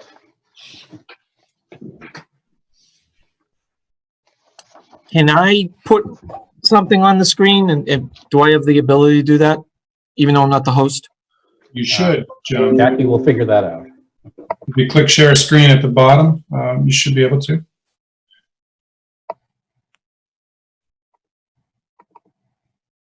Okay. We've got it. You got it. Great. Okay. So this was also something similar was in the school committee packet that was sent out today. And we will be going into similar detail at the school committee meeting on Thursday night. So looking at the overall budget chart with the 5 cost centers, and Gail is going to, where I do not, she's going to fill in the gaps. She has done an incredible amount of work on this budget to get it to where it is now. And our approach, very similar to the approach that Bob took, we wanted to look at this strategically and put in reductions that we would be able to put back in if revenue pictures became better throughout the fiscal year. So what you'll see here is more heavy on expenses, unfilled positions, things like that. So we'll go into that in a little bit of detail. The cut to the school department was $270,000 with the revenue split. However, we also had to take a look at our offsets and readjust based on what has happened since this budget was approved by the school committee in late January. Most notably, we had to reassess our full-day kindergarten numbers, which would impact the tuition. So you'll see in regular day, there was a change to the offset of $115,000. That is the full-day kindergarten revolving account offset. The $30,000 in special education is for the RISE revolving account offset to the budget, and district-wide programs is the extracurricular activities. Primarily, that's at the middle school for their 2 shows. So because we had to do a different projection based on what has happened over the last few months, we had to increase our reductions by an additional $160,000. So essentially, we're looking at a $430,000 reduction to the budget. What you see over here, and I'm going to try to break this down a little. I'm going to try to scroll down here. I think I can scroll. There we go. Okay. So what you see, we've broken this down by wages and expenses. It's a little bit higher with the wages reductions than the expense reductions. But again, as I mentioned, we strategically set this up so that there are things that we could put back in if we needed to. So breaking it down even further, I'm going to scroll down here. So first, taking a look at some salary and benefit adjustments, and this is for Vanessa, this is to answer your question that I think you asked. So we are reflecting in these reductions a 1% reduction for all non-represented employees. That is central office administrators, our team chairs, our central office administrative assistants, technicians, and our principals and assistant principals and directors. So anyone that is not in a bargaining unit would be impacted by this reduction. We are going to honor all of the 5 collective bargaining agreements and not go back and renegotiate those at this point. We have also taken a look at, there is a contractual obligation in the teacher's contract for sick leave buyback for teachers that were hired prior to 1996 and may be retiring, that would be retiring at the end of next year. They need to let us know by June 30th.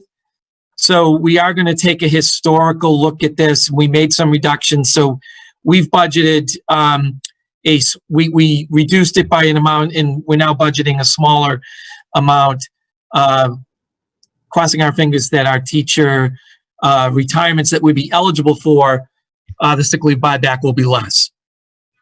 So that's under the salary benefit adjustment.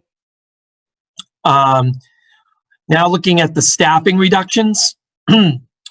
So there are essentially 3 areas that we're going to be recommending for reduction. One is the open payroll HR assistant position. This is a position that was originally put into the FY20 budget mid-year at our request to the school committee. There is definitely a need for this position. It is a community priority in the FY21 budget. We feel, though, that at this point, we would do some sort of other types of reorganization of our central office staff and try to do a little bit more redundancy of existing positions. It is a position that we do need, but we feel that right now, in order not to make reductions of other personnel areas, that we would put this more on the back burner in the hopes that if revenue does improve going into the fall, that this is something that we could put back in place during the year.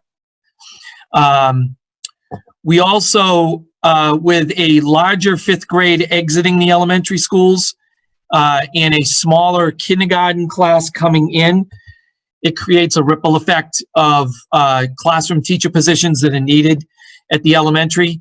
So we do have a net of a +1 elementary teacher position available in the budget as a result of the enrollments. When we put this budget together, we're not anticipating as small of a kindergarten class as has come in, which is also part of the reason why we reduced the full-day kindergarten offset because of the full-day kindergarten enrollment.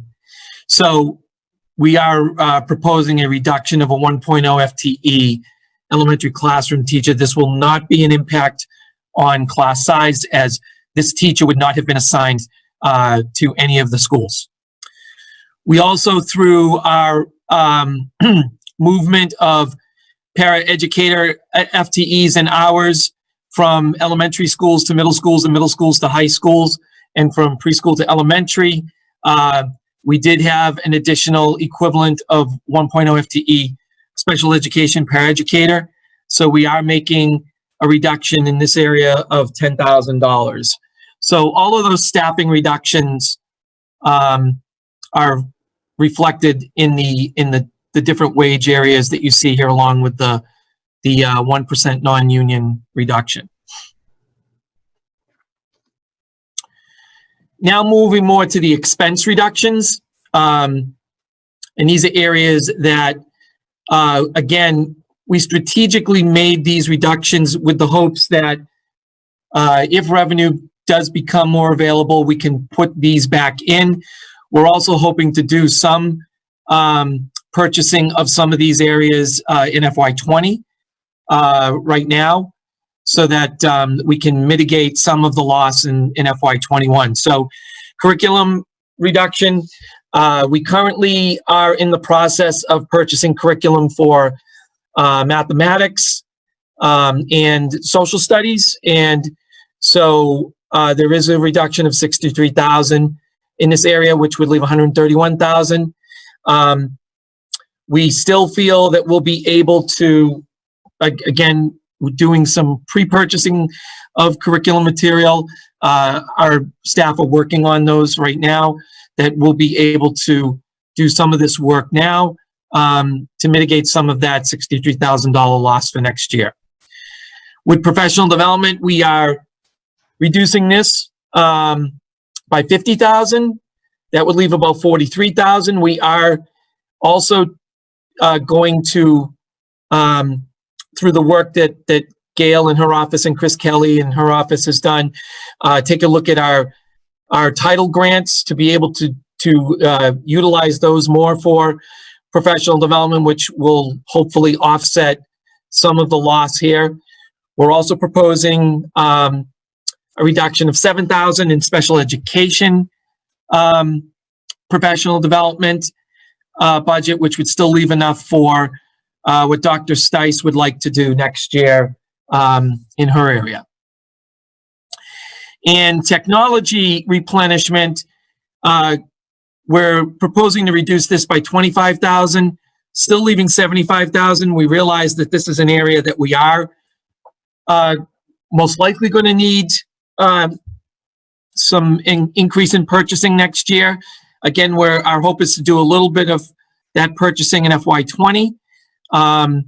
This would be more for the laptops and other computer hardware for either remote learning or the new school world that we're going to be living in when we come into the fall.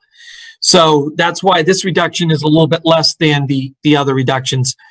But again, this is something that we can review as the fiscal year continues into next year.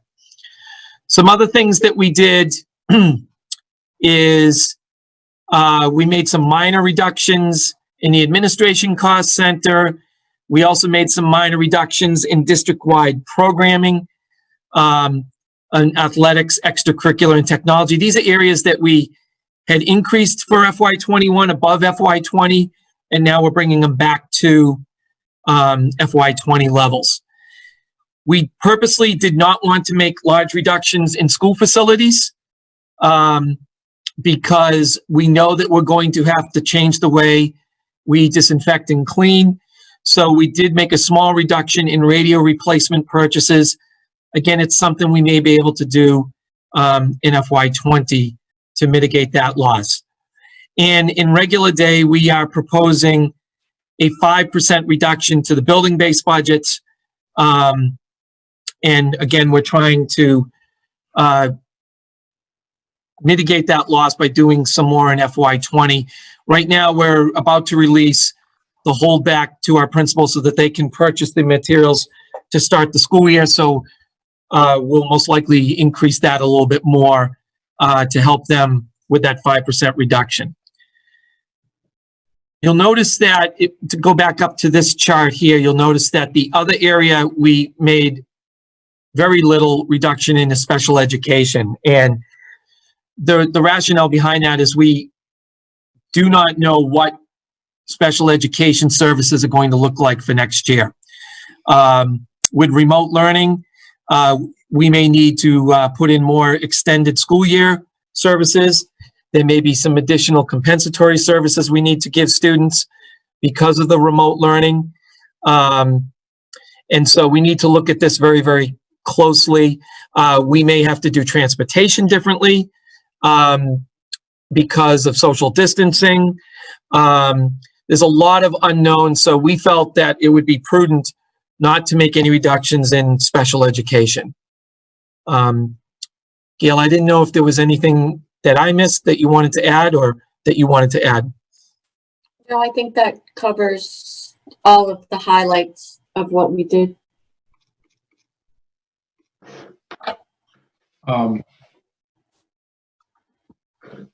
Thank you, John. I wonder if, before we turn to the town side, it might pay to just linger here for a bit and take any questions. I guess I had a couple. The elementary teacher. So if I heard you right, John, it's just due to the class size, the larger class cohort exiting and a smaller one, even smaller than anticipated previously coming in. It's a result of that, and so therefore that teaching position isn't needed. So then it might have concluded that even without COVID-19, that position would not have been filled. You, of course, could have reallocated differently within the school budget. Correct. And then I guess I wonder if you could elaborate that technology, that 25,000 reduction in technology. Just on its face, it's a difficult thing to see, given the current reliance and likely upcoming reliance on technology as we go forward. And so, so this line item. I can. Yeah, go ahead, Gail. On that one too. Eric, one of the items that we included in the packet that went out to school committee is we just found out late in the day on Friday that Reading is going to be receiving some funding through the CARES Act that has been allocated to the schools that follows the allocation of the title funding. So the total grant that we are receiving is approximately 98,000. We do have to do what they call equitable services, which means we have to share that with the private schools. So not all of the funding will be ours, but that funding is what we are going to utilize, and we have until 2022 to utilize all of that funding. So we do feel by having that funding available to us, that'll afford us the ability. And from everything we've seen so far, it's a very broad grant that can be used for any items related to COVID-19, which does include remote learning, technology, any items the schools are incurring that could be above and beyond. So we felt that since we have that funding available to us, that is going to help us fill a couple of gaps. One, when we look at various platforms, and two, when we look at technology replacements. That's money we had not counted on receiving. It is a one and done deal. It's not something that will be permanently added to it, but we did feel since we had it, we're planning on focusing the funding towards sort of the COVID related items that we're incurring. All right, thank you. Andrew, I see your hand raised, please. Hi, yes, so I have a few questions. This is going to relate both back to some of the other deductions along with school as well. Mainly, one of the points that I tried to bring up earlier, and my fault for not waiting until this time, but you know, when we've reviewed budgets in the past or the school committees come together, the conversation has been had of why these budgets are in place, right? So people have come and made these budgets and said, hey, we want this. This is what we want as a town. This is what we need. This is the fiscal budget in order to operate projected going out. Now, we understand like the CARES Act or grants associated with that. That's unforeseeable. Just like this kind of is, but both having a fiduciary or monetary responsibility to the town, we also have to have a moral responsibility, so to say, and say, all right, what things has the town been arguing and fighting for to increase cost in the budget over the past few years that now we're saying we're going to reduce. And doesn't make sense to reduce it when we don't have enough trending data to say that it's a necessity to reduce it. So we talk about irrational or rational spending or irrational saving, right? So it's the difference between 13.2 million in free cash versus 14 in free cash, both of which is a healthy amount, and we still save in the other aspects as far as capital planning goes and shared cost. I'm kind of skeptical in reducing the overall budget for schools just because I don't know if it necessarily hits our targets for both what the school committee has come out and said, hey, we need more money for special education. We need more money for all these things. So as far as outward planning goes and being able to figure out for the next year and the following year, how do we keep from chopping at that budget and only reducing this once? I think it's still early in the process for us to say, hey, let's reduce schools' budgets, let's reduce the town budget. I don't think there's enough information out there or enough statistical data to really show that that's a necessity right now with where we sit with free cash. I think it is very intelligent, the way this approach was done, and it took a lot of time and effort to figure out how to do these reductions. The question is whether or not it meets the intent of the town, not just the intent of the budget. And I just wanted to bring up that point before moving forward. And once again, thank you for putting all this together. But I think it also has to be considered not only on a monetary side, but as in what are our town's and community needs moving forward, both educationally and financially. Thank you.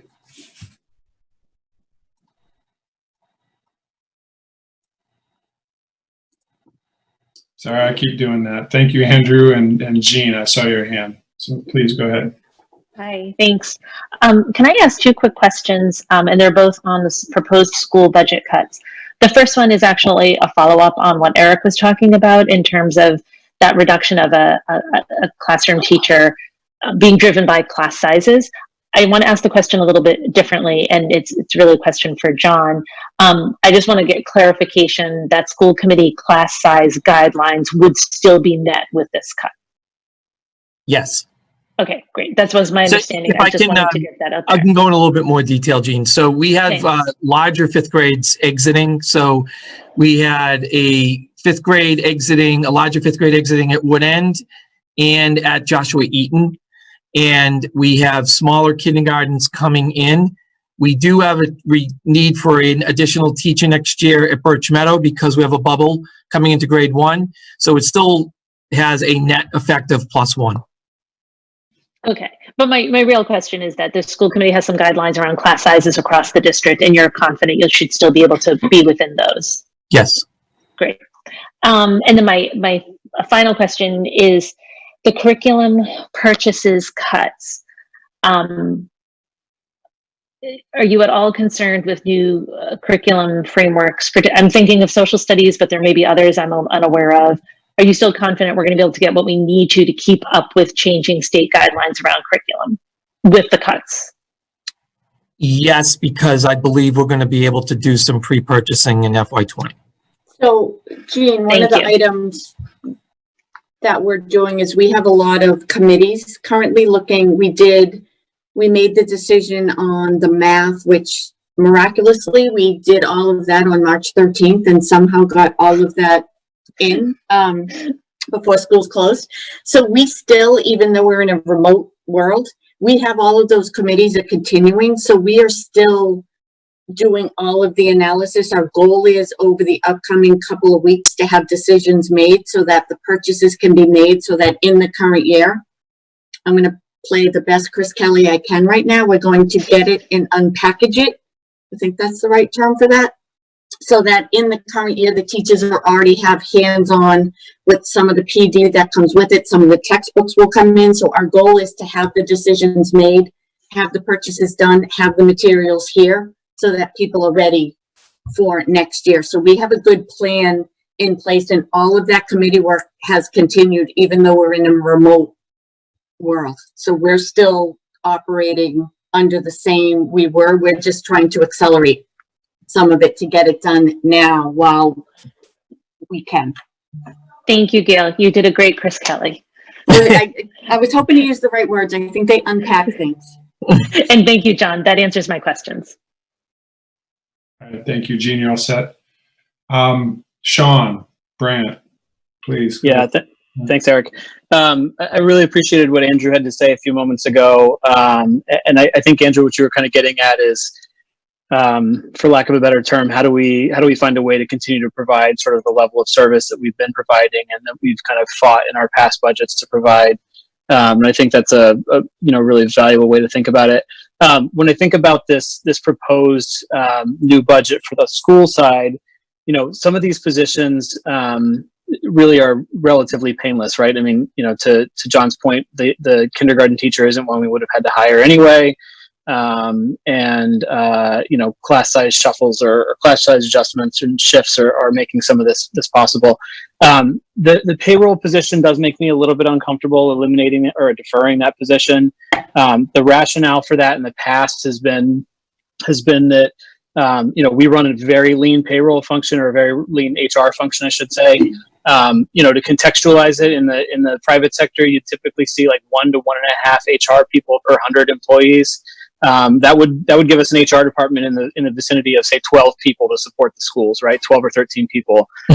We are not at 12 or 13 people, so this isn't exactly a luxury. And what has happened to us in the past is that our HR director, Jen Allard, is disproportionately spending her time on sort of tactical things and isn't really freed up to focus on strategic initiatives. And while I appreciate that John and Gail have sort of started to identify ways to shuffle things around and eliminate redundancies and so forth to try and free up some of that time anyway, I don't view that position as a luxury. I view it as critical to us being able to focus on things like the diversity of our faculty and staff, on retention of employees, and teachers especially.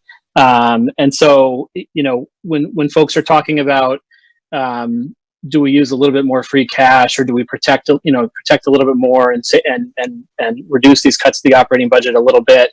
That's the place where my mind goes, that out of all the things I see on the school side, I get a little bit uncomfortable seeing us let go.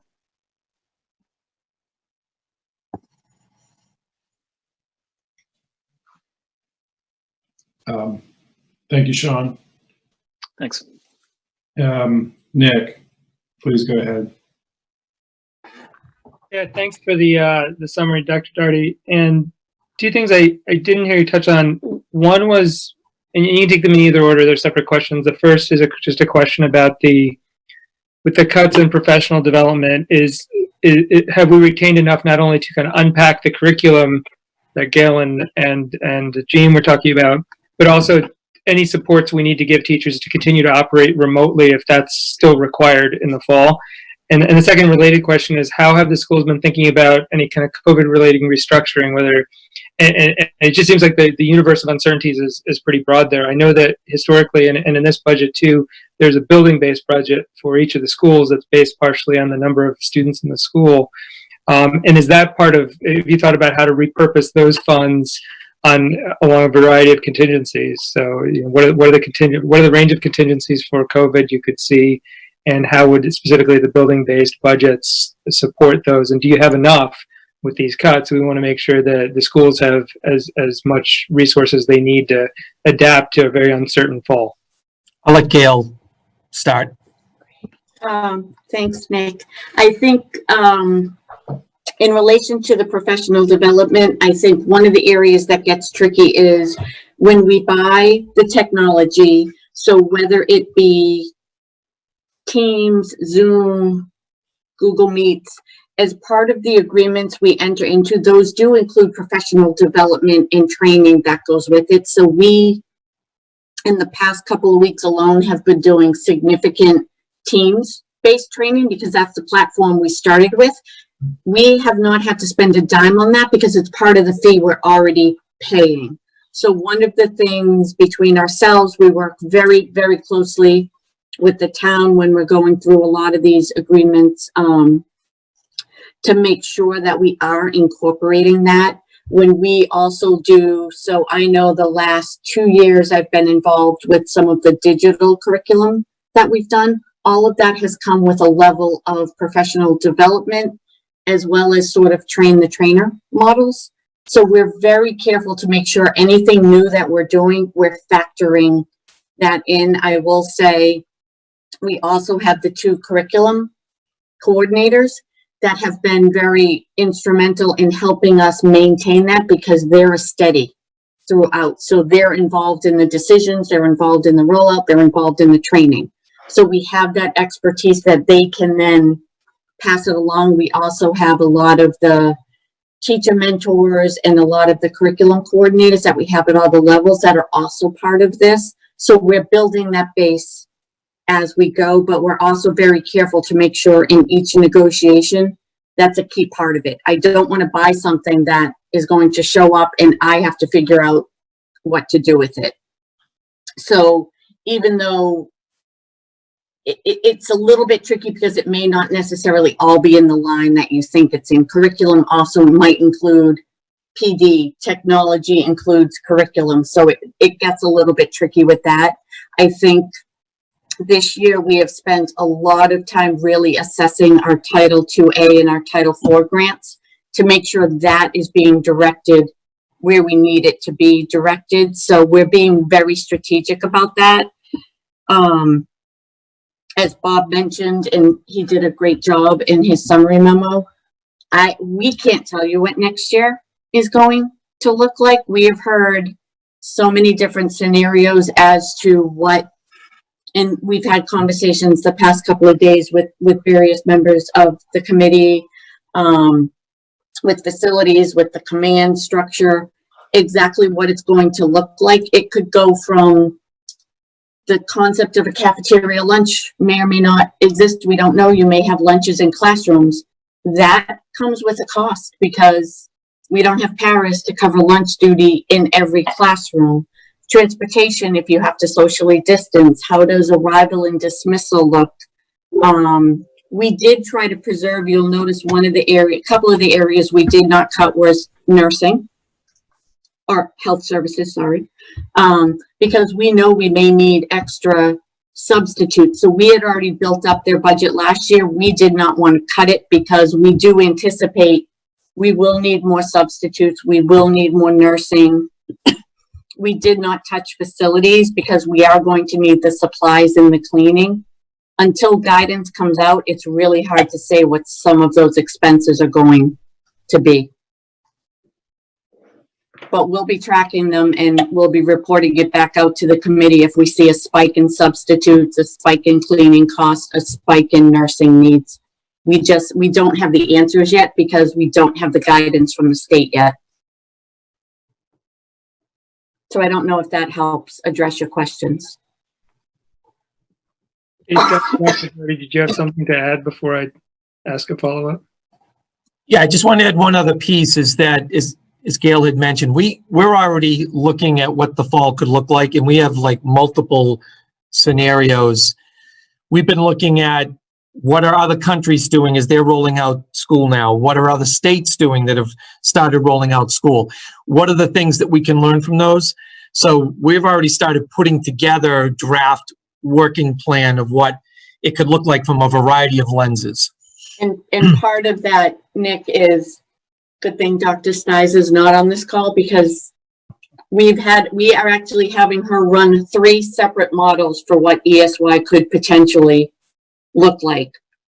If it's brick and mortar, is it remote? Is it 2 sessions because we have to socially distance? So we're actually trying to figure out what July 1st looks like and how do you staff it? How do you clean it? How do you socially distance the kids? So we're basically having everybody try to look at 2 to 3 different models of what this could look like.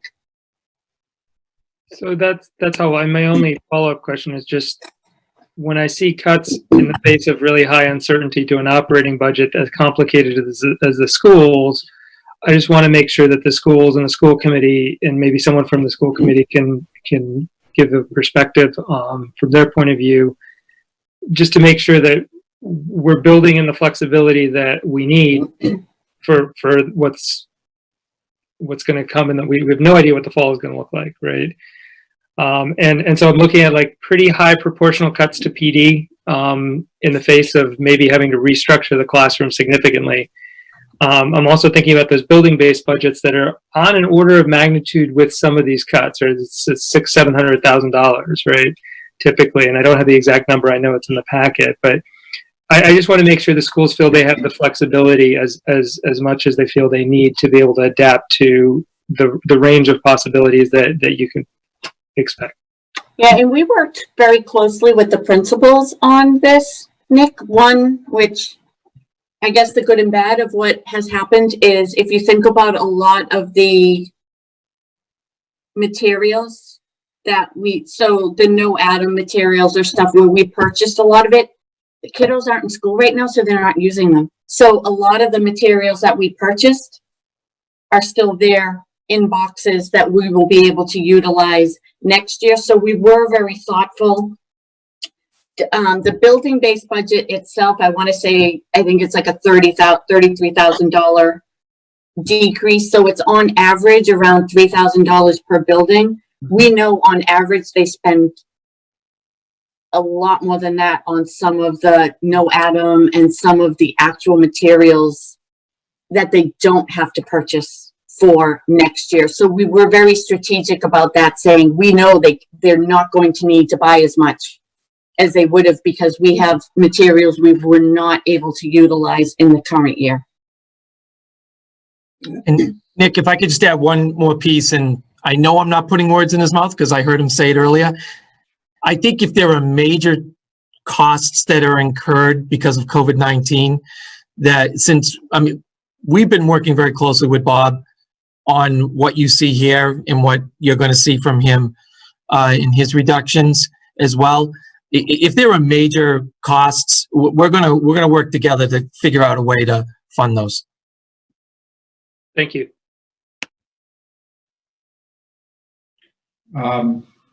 Thanks, Nick. Tom, I see your hand up.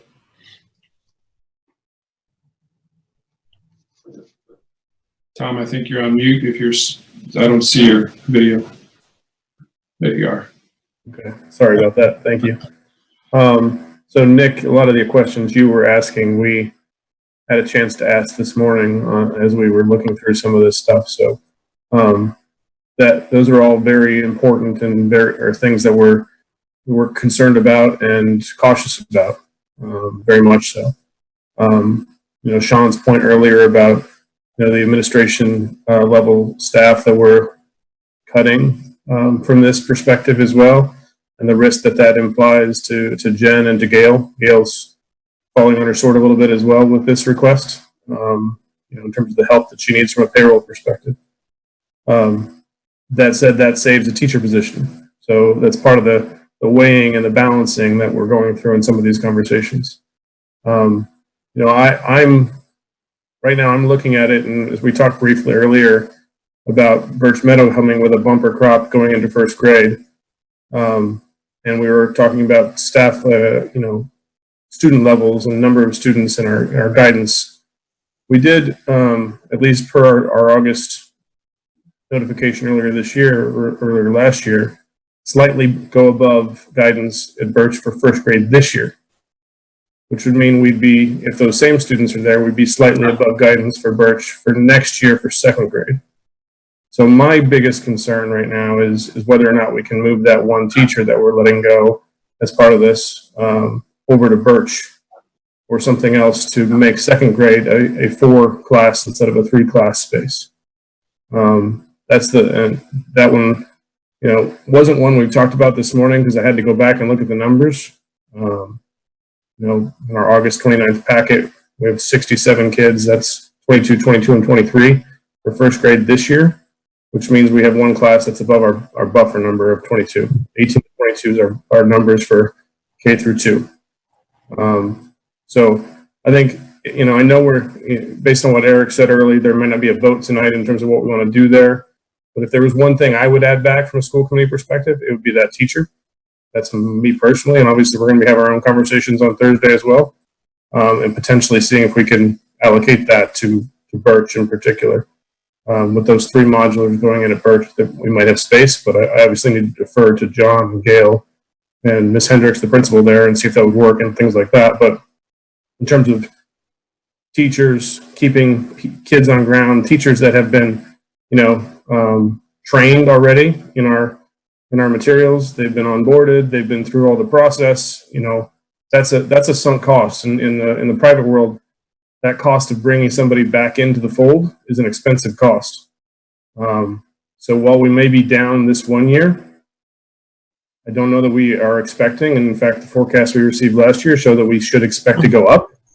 So we'd be losing that cost in the long run. So my perspective is if we can save that one teacher, and then potentially adjust Birch Meadow 2nd grade next year, this year's 1st grade to 2nd grade, to give a little bit more space for those classrooms. I think that would be the one thing I would ask us to reconsider of the list we've seen so far.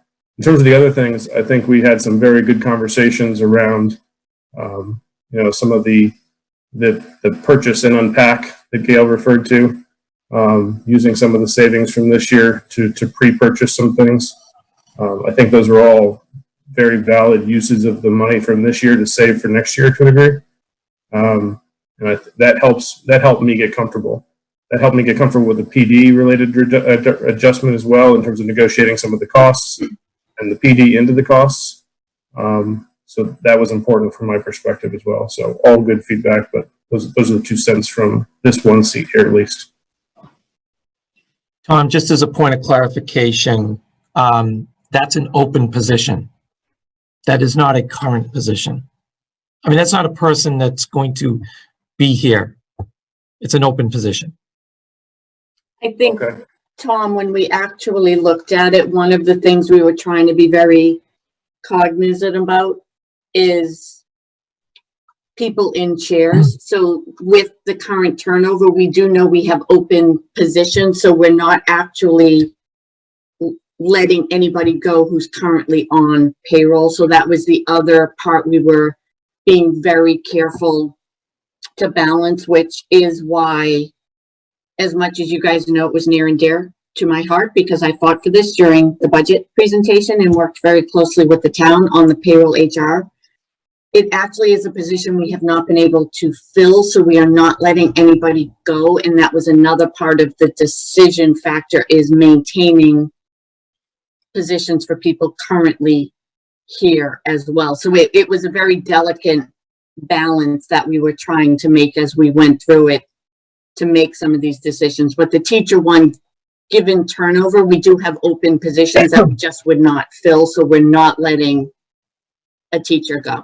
I'm only saying that because I know people get really concerned when they see some of these cuts that we think we're tapping people. Currently, these are 2 empty positions, if you will, that have not been filled. Thank you for the clarification, both of you. I missed that earlier this morning. I apologize. I still would like to see if we could use that somehow. Yes, understood, but I think budget. It's and I think there is a use there that, from a fairness and equity between 1st and 2nd grade at Birch, would be an interesting one to make sure we're careful about. All right. Thank you, Tom. John, Parks, I see your hand, please. Go ahead. Yeah, one of the things, and we had our 3-person meeting yesterday.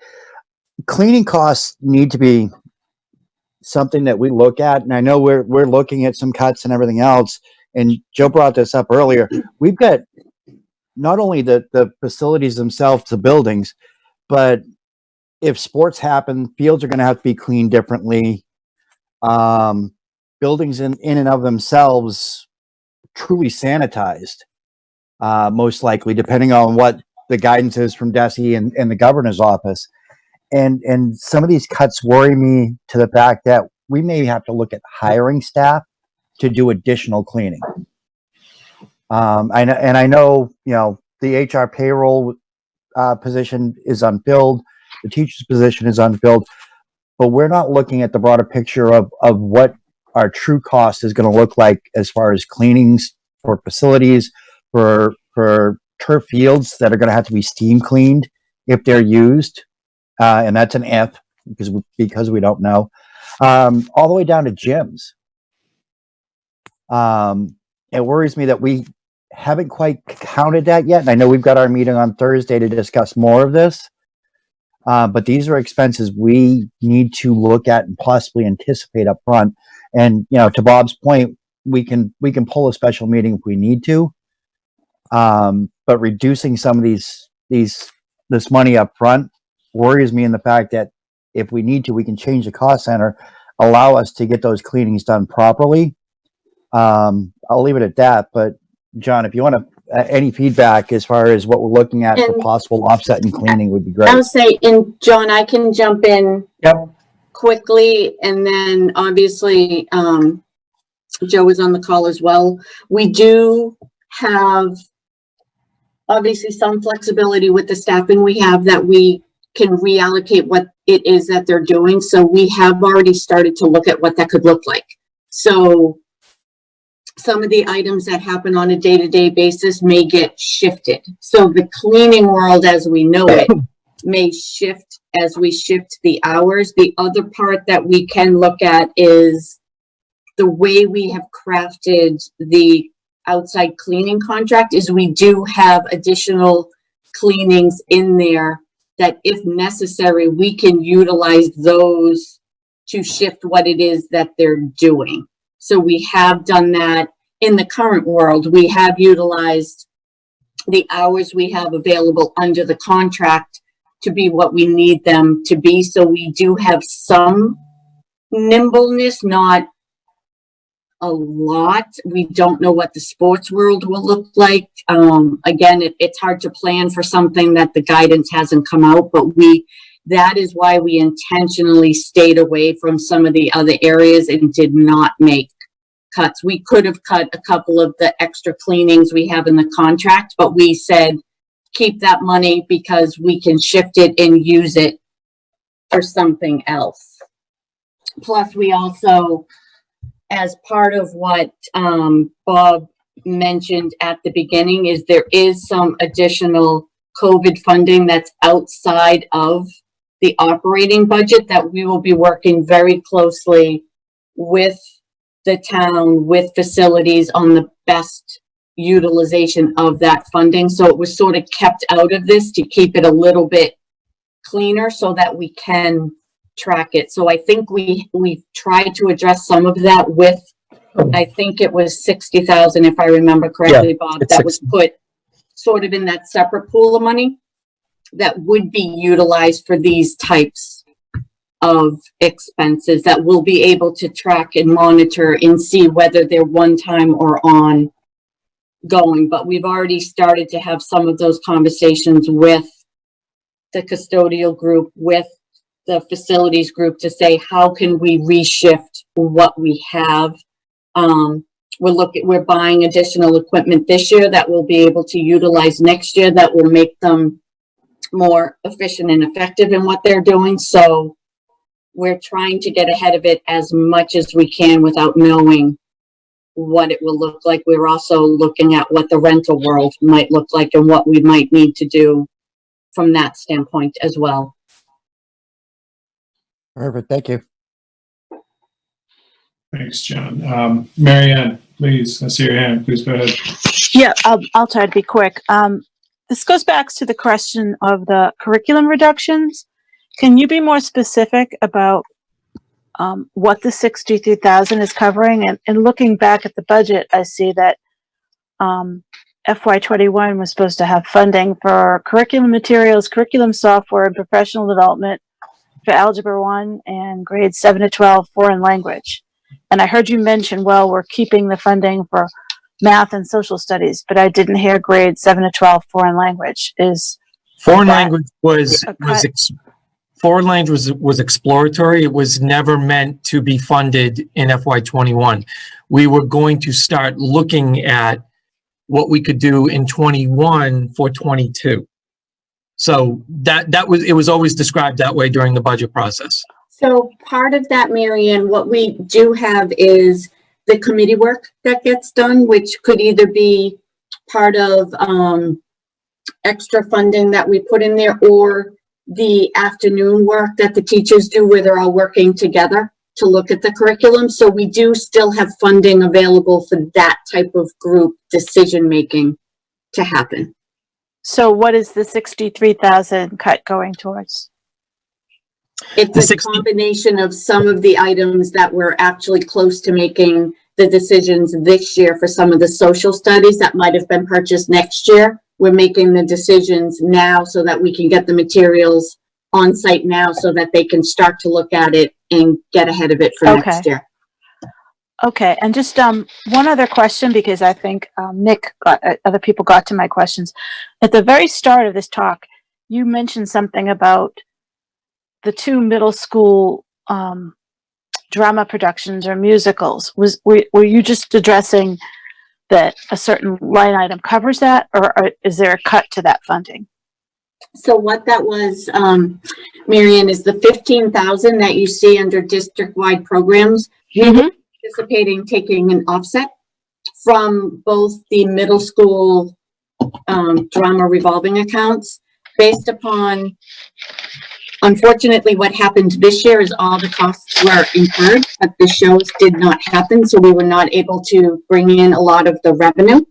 So we're not knowing what next year is going to look like. We are recommending the offsets from the middle schools are relatively new. So we're recommending next year to reduce the offsets from those 2 schools so that they are still able to do the productions they would have wanted to do. So it's to try to preserve what had been happening. So unfortunately, Parker did their, I'm pretty sure it was Parker, did their dress rehearsal on the 13th of March. And then the show never happened. We're not cutting the shows, Marianne. No, that's, I just wanted to be sure because I heard it and I didn't know if there was any. No, this is to preserve as much as we can for those 2 programs. Okay, that's it. Thank you. Thanks, Marianne. I don't see anyone else with their hand raised right now, but any other questions on the school side? Jean, please go ahead. Hi. I actually have sort of a broader question, so I don't know if it's appropriate if we're focused solely on the schools now. It's actually about expenses across the town and school side. So do you want me to hold off, or? Maybe if you wouldn't mind, Jean, is that okay? Sure. Give Bob and Sharon a chance to go through the town side, and then it'll come to you straight after. Sounds great. Thanks. Thank you. Okay, Bob. Thank you, John and Gail. Bob, please go ahead. Okay, thanks, Eric. Let's see. On page 7 of your packet, and if I could share it, I'd be clever. I'll think about that. There's a summary of the town budget cuts that I'll just go over quickly. The schools in the town are quite different in many ways, but we tried to use similar philosophy, and a lot of what you've heard from John and Gail is similar for us. We also reduced the non-union, non-represented employees by 1% for next year, with the hope that if it's possible to make a mid-year correction to that because the budgets are improved, I may ask the select board to do that. But that seemed to be a good starting point, and again, similar to what the schools did. To follow up on an earlier question from Vanessa, I think that answers part of it. We have 8 unions. By FTE, we're slightly more union than we are non-union. But we're a little bit large on the non-union, certainly compared to the schools and compared to most municipalities. We're also impacting 7 positions, not quite as grand as it seems. 5 of them are summertime seasonal employees for DPW. We stopped hiring in March. We had kind of a freeze on employment, if you will, but it was as much practical as philosophical. We had a medical aspect for new employees that had to get drug tested, and that medical service just disappeared with the COVID-19 problems. So we were not able to hire people and honestly didn't want to. We would have hired summer seasonal help by now. We're not going to need summer seasonal help this summer. So it seemed foolhardy to fund several of the positions when we know there's not going to be a person in those jobs this summer. This is a cut that I'm quite sure will need to be reversed in the future. We cut 5 seasonal positions in Jane's department in DPW.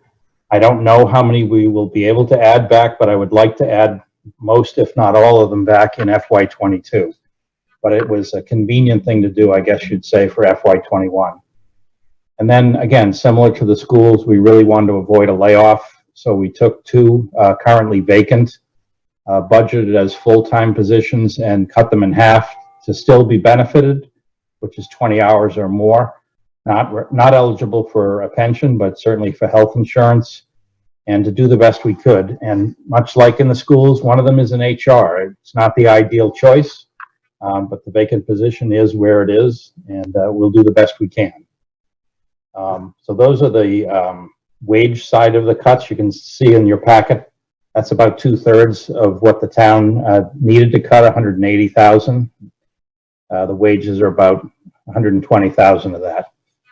On the expense side, it's just a smattering of small things with one real exception. Amy's cuts she last described them to me as materials, the 10,000. And then in Joe's budget and facilities, that's spread across school and town buildings. That's his rainy day fund. It's a very small percent of what he has funded for, I call them unanticipated repairs. I think there's something else in the budget, but he will just have a slightly tighter budget for doing repairs at year end. And again, we also cut professional development across all town budgets. That's something you can't permanently cut, but right now, none of us are quite sure what professional development will look like in the future other than what we're doing now, which is remote. The cost of remote professional development so far tends to be less than traveling or taking it in person. So that could be a permanent change that we see. So those were the cuts. Again, opportunistic in terms of 7 vacant positions, certainly. What will the budget look like if we had to repopulate for FY22? It wouldn't have those 7 positions vacant, I'm certain. I don't know which ones would be and wouldn't be, though. But just like the schools, we tried to make cuts that could be reversed in the middle of the year if possible. All of these things, we won't hire summertime help, but all of these things can be reversed during the year should the opportunity present itself. The 8 department heads of the town and I met. We did an anonymous survey. The thing that they all agreed as a group that they really wanted to avoid was position cuts, especially if the position had a person in it, but position cuts broadly. Earlier comments have been about rebuilding our infrastructure organizationally with the override, which is certainly true on both sides. And we really didn't want to dismantle that. So that was the first choice. And that led to the 1% COLA reductions. That was the best choice. We have a pay structure that's kind of an all or none non-union. We talked about if we could only cut the town department head and the town manager's pay, we'd like to do it, but there's no current mechanism for that. The personnel policies revision is due in front of the select board in the fall. We may be able to add some flexibility in there. I don't know if there's any other questions, but that's really the town budget cuts in a nutshell. Before there's questions, I do want to make one statement, though. I well understand the desire to add back and to use free cash. If that $1 million cut that's permanent is accurate, that's $1 million every year that we have to cut from what we thought our budgets were. That is a really, really serious thought. If you look at page 19 of your packets over the weekend, our projected future increases for the town and school budgets are about 2.5%. Historically, they've been more like 3.5% most years before the override. Jackie, if you just go down a little, if you look at the very top line,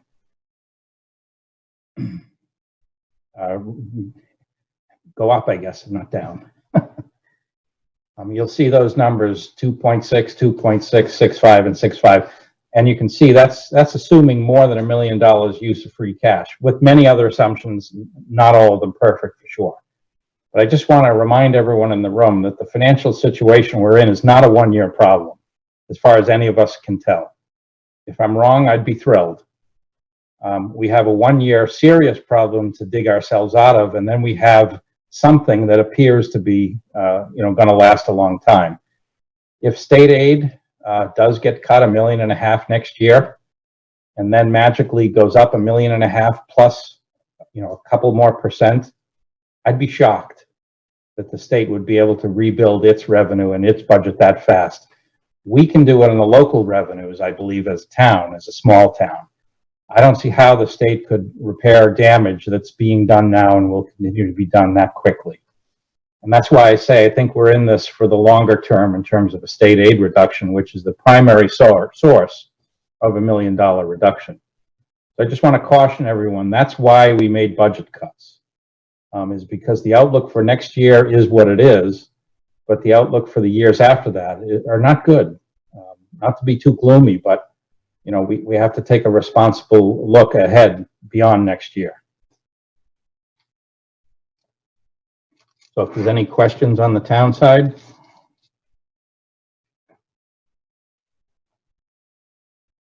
There we go. Thank you, Bob.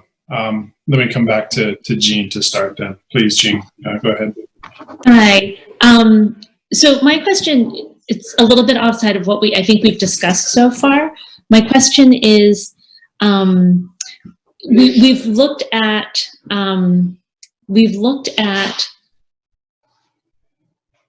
the costs to COVID that we weren't anticipating, and we've looked at potential revenue cuts. What I'm wondering is, are there any expenses that we might save? I'm thinking utilities. School buildings are closed. The library is closed. Are there any savings that we've realized in the budget that might help mitigate some of this? For this year, absolutely. I mentioned that Joe had run up a bill of about $200,000 of PPE. That's largely funded by energy savings from this spring, from buildings not being used. Now, if for some reason the buildings are also going to be less at capacity in the future, that'll be another savings. But right now, that's not what any of us anticipate. Thanks. Bob, I guess I did have a question for you. And Jackie, I don't know if it's easy to pivot over to the visuals for tonight that Bob published, the slides. And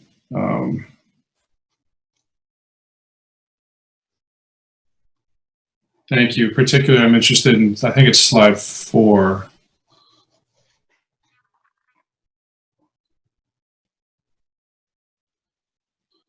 That'd be the one before that. So it's thank you, Jackie. It's back to this framing of the $1 million, maybe more, not quite temporary, more permanent gap versus the 1.6. Bob, if I heard you right, you said the 5 seasonal laborers, they're not going to be hired for this summer. But did you say that they would need to be added back in? And I don't know if I heard you say that, and if so, would it be the next year? And if that's true, then wouldn't they potentially fall in the other bucket there of a more temporary gap that's going to have to be added back in, and is not necessarily a sustainable cut? And then the broader question is, are there other of these cuts here in the 450,000 that maybe we should think about as more of a temporary gap? Does that make sense? Eric, you're exactly right. Those 5 are temporary, but it'll be our responsibility to find another way to find a source of funds for those and do not do something else if that's what we choose. So we're lowering the baseline budget for this year, for this, summer help.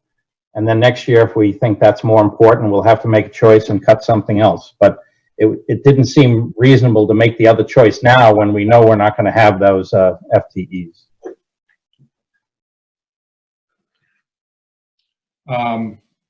I see a few hands here. Paula, please go ahead. Just a simple question. Bob, what's unemployment? I'm sorry, say that again, Paula. What's unemployment? I know that was one of the impacts. We added, I want to say it's about $30,000 to the unemployment budget, just because as we lose staff, they're going to have a problem getting back on. I'll let John speak to that, but every year, typically after the third year, before tenure, there's teachers that turn over. And my guess is the teachers are going to have a hard time landing somewhere. Oh, I got you. So this would be a situation where they didn't get tenure necessarily, so then they part ways, and then we're covering their unemployment. Is that what you mean? Yes, correct. I see. When a teacher is non-renewed, they are eligible for unemployment. Okay, didn't realize that. Got it. Thank you. All right. Andrew, please go ahead. And Jackie, I need to step away for a minute. Would you mind kind of calling out the raised hands as you see them until I get back? But please, Andrew, go back. Go ahead. Hey, Bob. So I guess my question and kind of I've been alluding to a lot of the night as being in favor of using free cash. That there's a few reasons behind that, but I want to get into the certainty to the projected outcome, not necessarily for 2021, but 2022. And if there is a lack thereof, as all the historical indicators are kind of off kilter right now because this is a new for everyone. What is the certainty of the necessity to reducing this overall budget? And if there is a lack of certainty over the next 5 to 10 years, then we don't know if it's going to be a V curve, and we don't know if it's going to curve up at all. We don't know if it's going to go into a recession. I think there's a lot of unknowns, and from hearing from both the town's budget and the school committee's budget, sounds like there still is a lot of unknowns. If we need to spend more later on this year or the following year, we talked about the potential of using free cash as cash flow to cover down on some of the other items. Isn't it essentially doing the same thing by saying sustain the town and schools budget for a year while the data becomes true and more reliable to believe and understand? It's all new. I don't think there's enough data out there. Yes, legislature is currently going on, but there's still so much lack of direction as far as towns and school goes currently right now that could change overnight. You could have something different in 2 days. Question is that the justification of saying, hey, either haste makes waste, or you act too quick, you can make a mistake. You don't act quick enough, that could be the mistake. So I'm just trying to see what the happy medium is here. If we do have the comfortability and the flexibility to float the free cash, I understood what you were saying about it and about the unknowns in the long run. But do you think doing that right now is at most advantageous, especially with all the unknowns with the town and the school and what legislature might come out with and guidelines that might be put into place that may increase the budget? Andrew, I would say that if you had sat through some of the things I thought about, this is the mid-course. I might have suggested $1 million in cuts to the operating budgets as a genuine effort. One of the big assumptions that I didn't mention, I didn't have to, but one of the reasons that FY22 isn't as bad as it might have been obviously it's all a forecast, is there was recent discussion between the select board and the RMLD commissioner's chair that indicated the dividend cut that they had previously discussed would not be as bad as was forecast. So we were able to restore, I want to say, $400,000 to the revenue for FY22 for that reason. And that made the temporary versus permanent flip. So instead of $1.5 million permanent, because there was going to be less RMLD cash flow, it became $1 million. We still don't know where that's going. I don't know if the commissioners have taken a vote. If they have, I didn't hear yet. But that was also a reasonably recent development, and it just shows how tenuous every assumption we make is. And it circles back to the question I asked earlier. If you had $500,000, what would you do? And I will answer the question for myself. I would not restore the $500,000 that are cut to the operating budget first, or second, or third. They would be lower on the list. That's because the outlook, looks like it can't sustain those positions except with free cash for as far as I can see ahead. Unless we take, FinCom takes a different look at capital and wants to spend less each year, which is fine. But just under the current budget models we have and past practice, the longer you wait to cut a budget, the more you have to cut when the time is there. So it just seemed like this was a good time to start. And notwithstanding the very weak unemployment picture, and I know John feels the same way, it's not a good practice to hire a position you're going to get rid of in a year. And you've already discussed not having it now. So, would the choice be different in a year? Maybe. But this is the best guess now, or, there's a couple of vacant positions that if we can add them back in the future and hire someone, that's terrific, but at least we don't have to lay someone off now. So it's definitely not a science. It's definitely an art. It's definitely a lot of guesswork. And it's, again, trying to put ourselves in the best position to be flexible, because the only thing we know for sure is that, everything we've talked about tonight is not going to happen the way we talked about it. It's going to be different.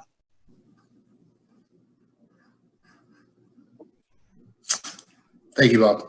Yep.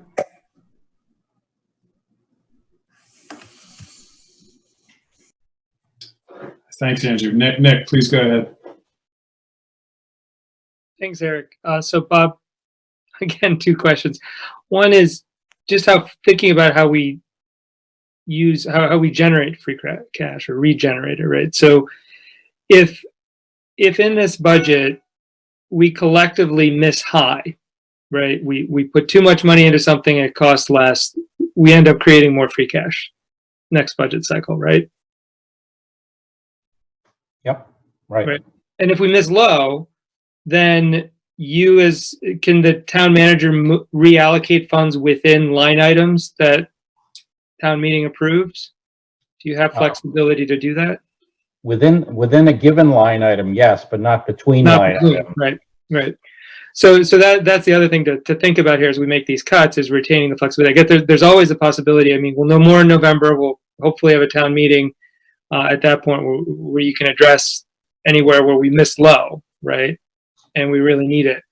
But in the future, if we really missed high here in quite a few areas and missed low in a few areas, we may need to go back to town meeting and also think differently about that free cash that's generated later, to Andrew's point, right? That free cash in the future may be the result of predictions that were necessarily inaccurate because of unprecedented circumstances, as opposed to the customary flow of free cash. The last question I had is, have we allocated anything, Bob, in your budget that goes to testing and tracing, contact tracing and COVID testing, or do we expect that all to come from outside the town, from the state and other sources? So far, that's one expense that is coming from outside the town. So we expect that would continue. So we're not allocating anything just for Reading. We're assuming we're going to. Well, I will say that John has very nicely let us borrow the school nurses for the last couple months. At some point, that won't continue, so we may have staff time needed on follow-up, so we may incur expenses. And I mentioned there was, a $30,000 allocation to health. Whether that's enough or not, we'll see. So that's a possibility. And our approach, is that consistent with the other 20 or so towns you've talked to? I don't think there's very much knowledge right now in the other towns. I have not actually spoken to a town that has allocated money next year for COVID-19 related expenses. They just figure they'll deal with it, they'll ask for it, and off they go. And the other thing that I thought about, I wondered if FinCom should get a larger reserve fund because it might be difficult to call a town meeting. I decided to punt on that because you do have 200,000. But remember when we met in March that I had proposed to build up your reserve fund with an April town meeting to 300,000 for the rest of this year? Same philosophy goes next year. You've seen a couple $100,000 of COVID expenses. I'm sure it's not going to be right. I think it's probably going to cost more depending on how schools reopen. That would be an example of something that would be a lot easier to call on FinCom to fund than a town meeting. But, you want to use another, few $100,000 of free cash and put it in your reserve fund, that's a good flexible tool. At what point do you, stop guessing, I guess?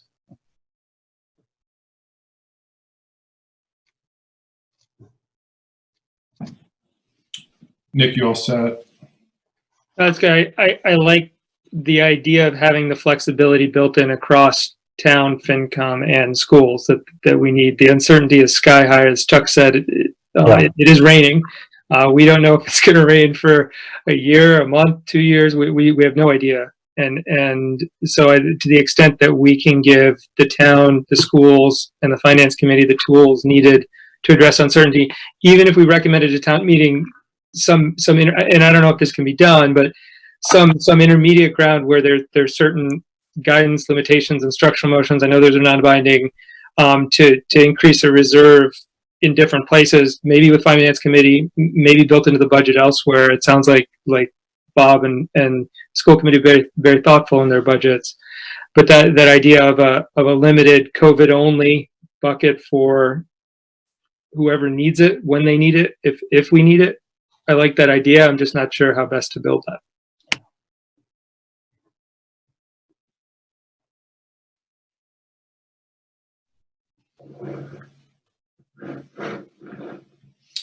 Karen, I see your hand. Thank you. It's been a long meeting night. You know what? I really appreciate the town and budget COLA cuts. That's never going to be easy. I appreciate that. I wanted to bring up a capital item and put it on the table. So last fall, we did a couple of things. We talked about replacing gas boilers at Coolidge that are pretty old. And we talked about joining green communities, and we had an instructional motion that the select board helped sponsor. So that was a $200,000 project. I am concerned about losing road work in the capital budget. That's important to a lot of people. Often gas boilers, I'm sure they need to be replaced. I'm sure they're end of life. However, they can often keep continuing. So what I would like to propose is that project be deferred for a year. And the reason I propose this is specifically because high efficiency gas boilers are completely reimbursable or applicable to Green Communities grants. Burlington just joined Green Communities last fall, got approved. You get to apply for up to $250,000 every year. They just got $143K. All that information's on the Sustainable Reading Facebook. It's out there, but that's the easiest place to put it. So I'd like to propose that we look at the capital projects, like what can we defer for a short time? And this one, to me, seems to make a lot of sense. I mean, I know these are a lot of hard cuts. If I could just, excuse me, if I could just make a comment on that. Just to clarify, we're not replacing the boilers at the Coolidge Middle School. what we're doing is replacing the steam to hot water converter that is at the back of the building at Coolidge. That building is largely steam heat over there, and we have steam boilers that convert steam to hot water for the rear section of the building. What we're going to be doing is replacing that with a smaller boiler at the rear section of the building. In order to convert that whole building to high efficiency condensing boilers, which is a great idea, would be a huge project because we'd have to take all the steam units out of that particular location. That particular project has already been awarded, and we're actually in submittal phase right now. So Joe, I appreciate that. I really do. And I appreciate there's a lot of good things that are going to come out of this project. We're in a pandemic and we need to put everything on the table. And I don't know if you had time to look into whether this is reimbursable under green communities, because projects like this that increase energy efficiency are exactly what that program was designed for. So by no means, I don't want to disparage the importance of this project or all of the work you've done, but we're in a pandemic and we're facing massive revenue crisis. Joe, can I ask a question? Isn't that FY20 capital? Yes, it is. So Karen, that's capital that's already been approved by town meeting for that purpose. You will get an update. I don't remember the date. Julie's going to come in and talk about green communities in one of your future meetings in the next 2 or 3 weeks. Grants are certainly interesting, but just so you know how it works, if for instance, we had a $200,000 repair that could qualify, it would still need to be listed in the capital plan. And then when we got a grant, we could say, okay, we have a different source of funds. Now we don't need to spend 200,000 of free cash or whatever on it, but we still have to list it in the capital plan. There's 300,000 for next year that I left for energy improvements. That's the precursor to performance contracting number 2, if you will.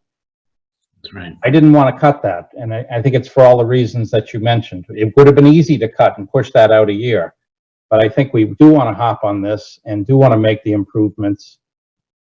We anticipate the future capital plan anticipates $3.5 million worth of repairs, such as what you're describing. And it would absolutely be imperative to be a green community to qualify for as much grant funding as possible. So you'll get an update from Julie on that in a couple of weeks. Okay, great. Thank you.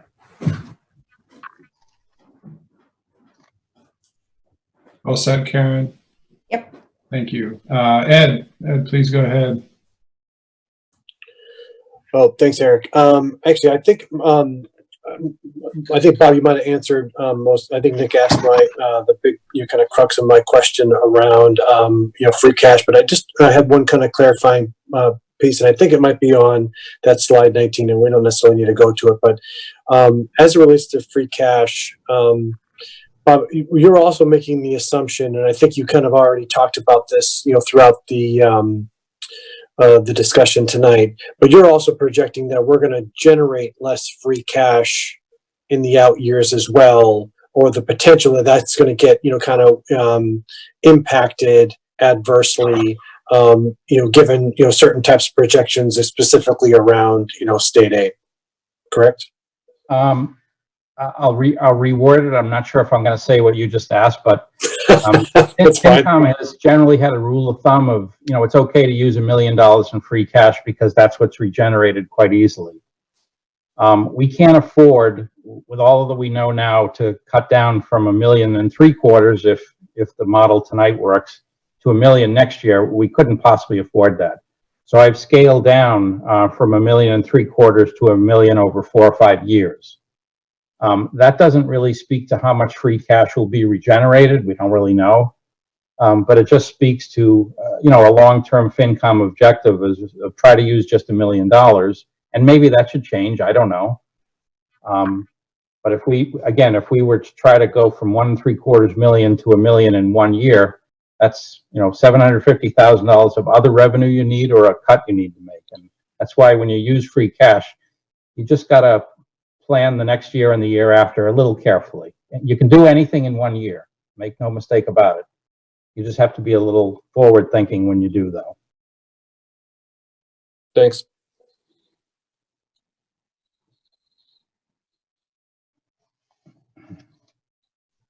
What other questions are there right now?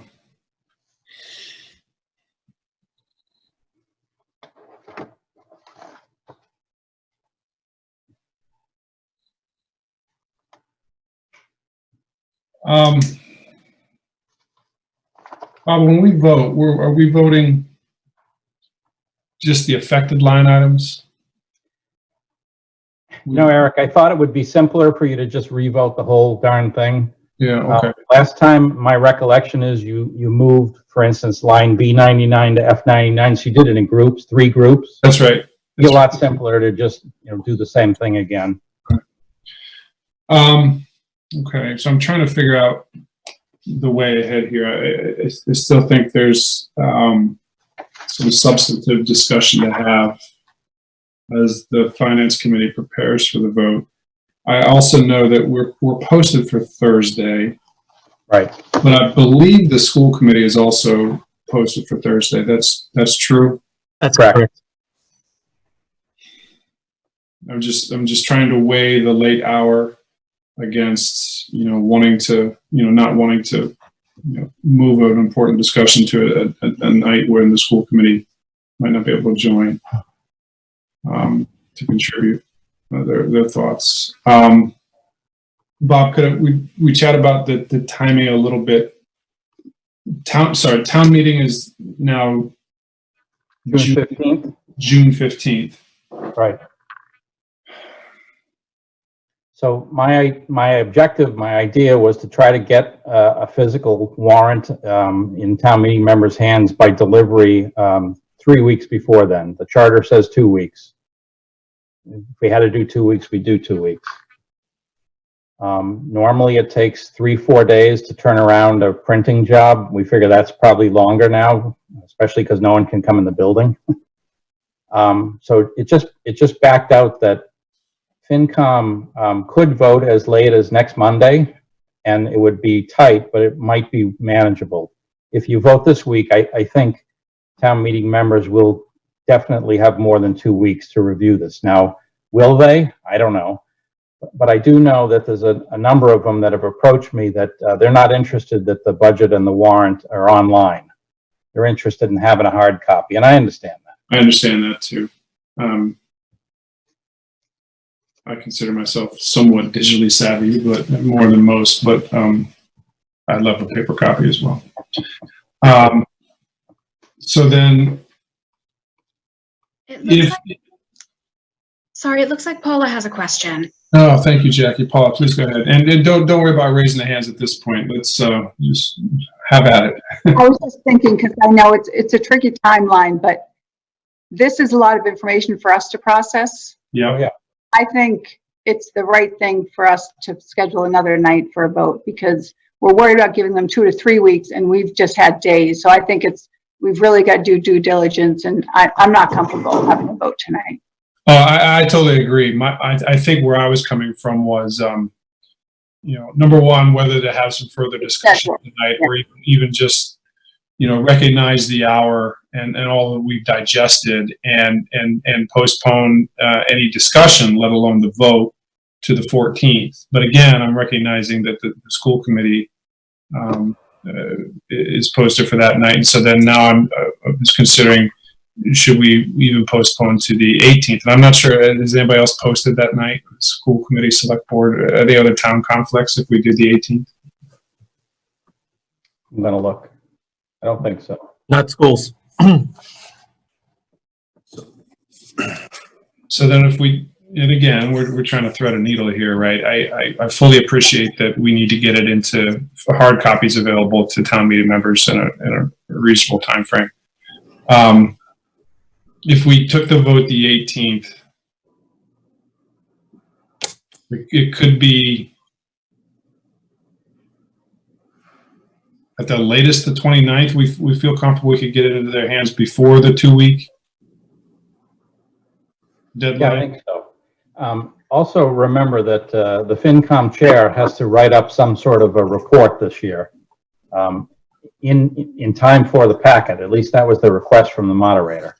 So that the reports article are not going to be verbal, they're going to be in writing. So you're going to need some time to also sort of cobble that together. He's got time. As opposed to winging it in front of town meeting. Yeah. He's got that time. He's fine. And the select board chair is in the same boat. You both need to coordinate that. It's a little trickier this year. I wonder who the FinCom chair will be. So, Eric, if I'm wrong, if it doesn't get posted by the time town meeting, which assumably it will, right? We already have a pre-approved 2021 budget, right? This is just a revision to approve the 21 budget for a town meeting, right? You've asked a complicated question. If FinCom does nothing, then we should, at a minimum, we should present town meeting with the budget you approved in March. Right. If that's the comfortable option, that works fine. It's easy. It's already done. Off you go. If that's not a comfortable option, then doing something in the next few days sure beats having this discussion on town meeting floor when it's virtual, most likely. So I'm hearing Ann Landry, I would just encourage the finance committee to approve a new budget to go before town meeting, because I think regardless of to what extent town meeting is virtual, we will want to be able to keep it as brief as possible in order to protect people who may be present in person. fully agree, Ann. Thank you. Okay. So I guess my question is, from now till then, there's no revision of this proposed budget. It's whether or not we agree or disagree with this budget moving forward. You know, and if that's the case, what's the point of waiting till next week? I mean, it's FinCom's budget at this point fully. So whatever FinCom wants to do is fine. Yeah. You know, if you want to meet on Thursday and have a chat and then meet on Friday and be prepared to vote, that's fine. I understand the sensitivity around the school committee meeting though. But I think FinCom members need to think about, do you need more information? Do you need more time? You know, all of the above. What makes you more comfortable? And I know this is a lot of information to come at you in just a few days. So the risk, if we meet and discuss and vote on the 18th, there's very little risk of not being able to hit the 2-week deadline where we have it published by the hard copies available by the 29th. We agree with that statement, Bob? If all the material is ready by the 19th or 20th of that week, then it should work out fine. And so what we're doing there is giving town meeting members 2 weeks to review instead of a more desirable 3. Yeah, two plus. Again, you got to add in a little time. We're going to attempt to hand deliver this to all town meeting members. We can't very well have them come into the police station and pick it up or anywhere else. Yeah. So that adds another couple of days. So in my mind, that's not unreasonable. Yeah, no, it's fine. Given 2 things. Number one, that I agree with the statement earlier. To have the full discussion and vote tonight doesn't strike me as feasible. And then also it gives those in the school committee who would like to attend our meeting on the 18th the opportunity to do so. But I welcome any comments or other viewpoints from the finance committee. I agree with that, Eric. I think Bob's question was a good one. I don't necessarily at this moment feel that I need more information. I'd like to have some more discussion. Yeah. And to the point about the lateness of the hour, I don't do my best thinking after 10. Yeah. Any other viewpoints, comments? Hey, Eric. Please. Yeah, hey Eric, this is Ed. I echo this, Gene's point, and I just turned the clock back. I do my bad thinking starts about 9 o'clock. So so I'm on board for that as well. I think it's just good for us. I think we've already seen from this discussion that we've got some different viewpoints. I think it would be great for us to kind of have a kind of an open, kind of lively discussion about it, and then kind of come to some more definitiveness and consensus. Yeah, yeah, and again, for me, it wasn't a question of do we do it tonight. Even the discussion tonight, it was a question of do we do it the 14th or the 18th instead of tonight. And I feel like I'm leaning toward the 18th, and I'm hearing that some agreement that that's okay with everybody else. Yeah, I'm okay with that. Yeah, same here. All right, so from a logistical perspective, I think we're already posted for the 14th. So we have to unpost or resend or whatever we do and post for the 18th instead. Might I suggest, since historically we're at 7:30 because a lot of us were trying to get out of Boston. Are we okay to meet earlier than 7:30? How about 2 o'clock? Given that Ed turns into a pumpkin at 9, I think is what he said. 7 o'clock. I mean, I've still got to. Some of us have to shepherd the kids around a bit. So I'm happy to entertain though. It's 6:36. What do you guys think? What works? What wouldn't work? I'm not going anywhere, so I'm pretty free. So this is on Monday night on the 18th? Yeah, I'm looking at Monday the 18th. First, I should have asked from the finance committee. Are there any conflicts where that wouldn't work? Not on Monday. No. No. Nope. It looks like what we'll have is a hopefully a lively discussion here and then a vote. I'd like to minutes were on the agenda for tonight too from the last meeting. I'd like to postpone them as well. So given that, it's not an unsubstantial, but it's not crazy. I wonder if we start at 7. How does that start? That works fine. Yep. Awesome. That's fine. Yeah. Works for me.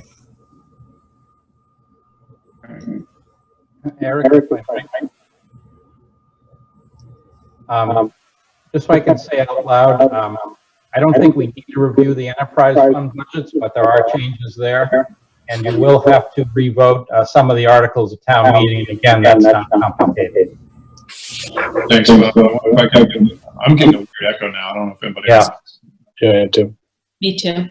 I wonder if I could ask the committee just to closely review that piece of it before Monday and come prepared with any questions.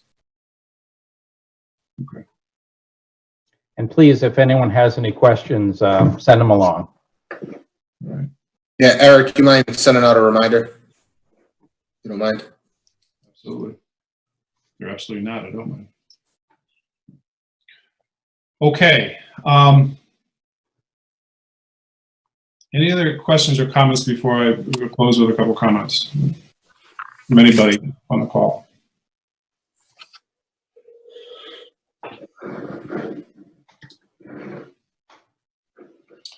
All right, so let me again thank Bob, John, Gail, and Sharon, and I know that there are others that actually worked on this as well. So please extend those thanks. This is a terrific amount of work with a really good result in a short amount of time with a lot of other things going on. So I thank you. I also want to thank everybody on this call, the Finance Committee, but also the school committee and the select board for their engagement tonight. These are less than optimal conditions to have complicated conversations. The raise hand thing might have been a little stilted way to work through it, but I do think it was productive, and I thank you for your engagement. So, with that, I would entertain a motion. How does this work now? I think I'm going to give if there are no other questions or comments, I'd give the select board and the school committees the opportunities to entertain motions to adjourn, and then we'll do the same.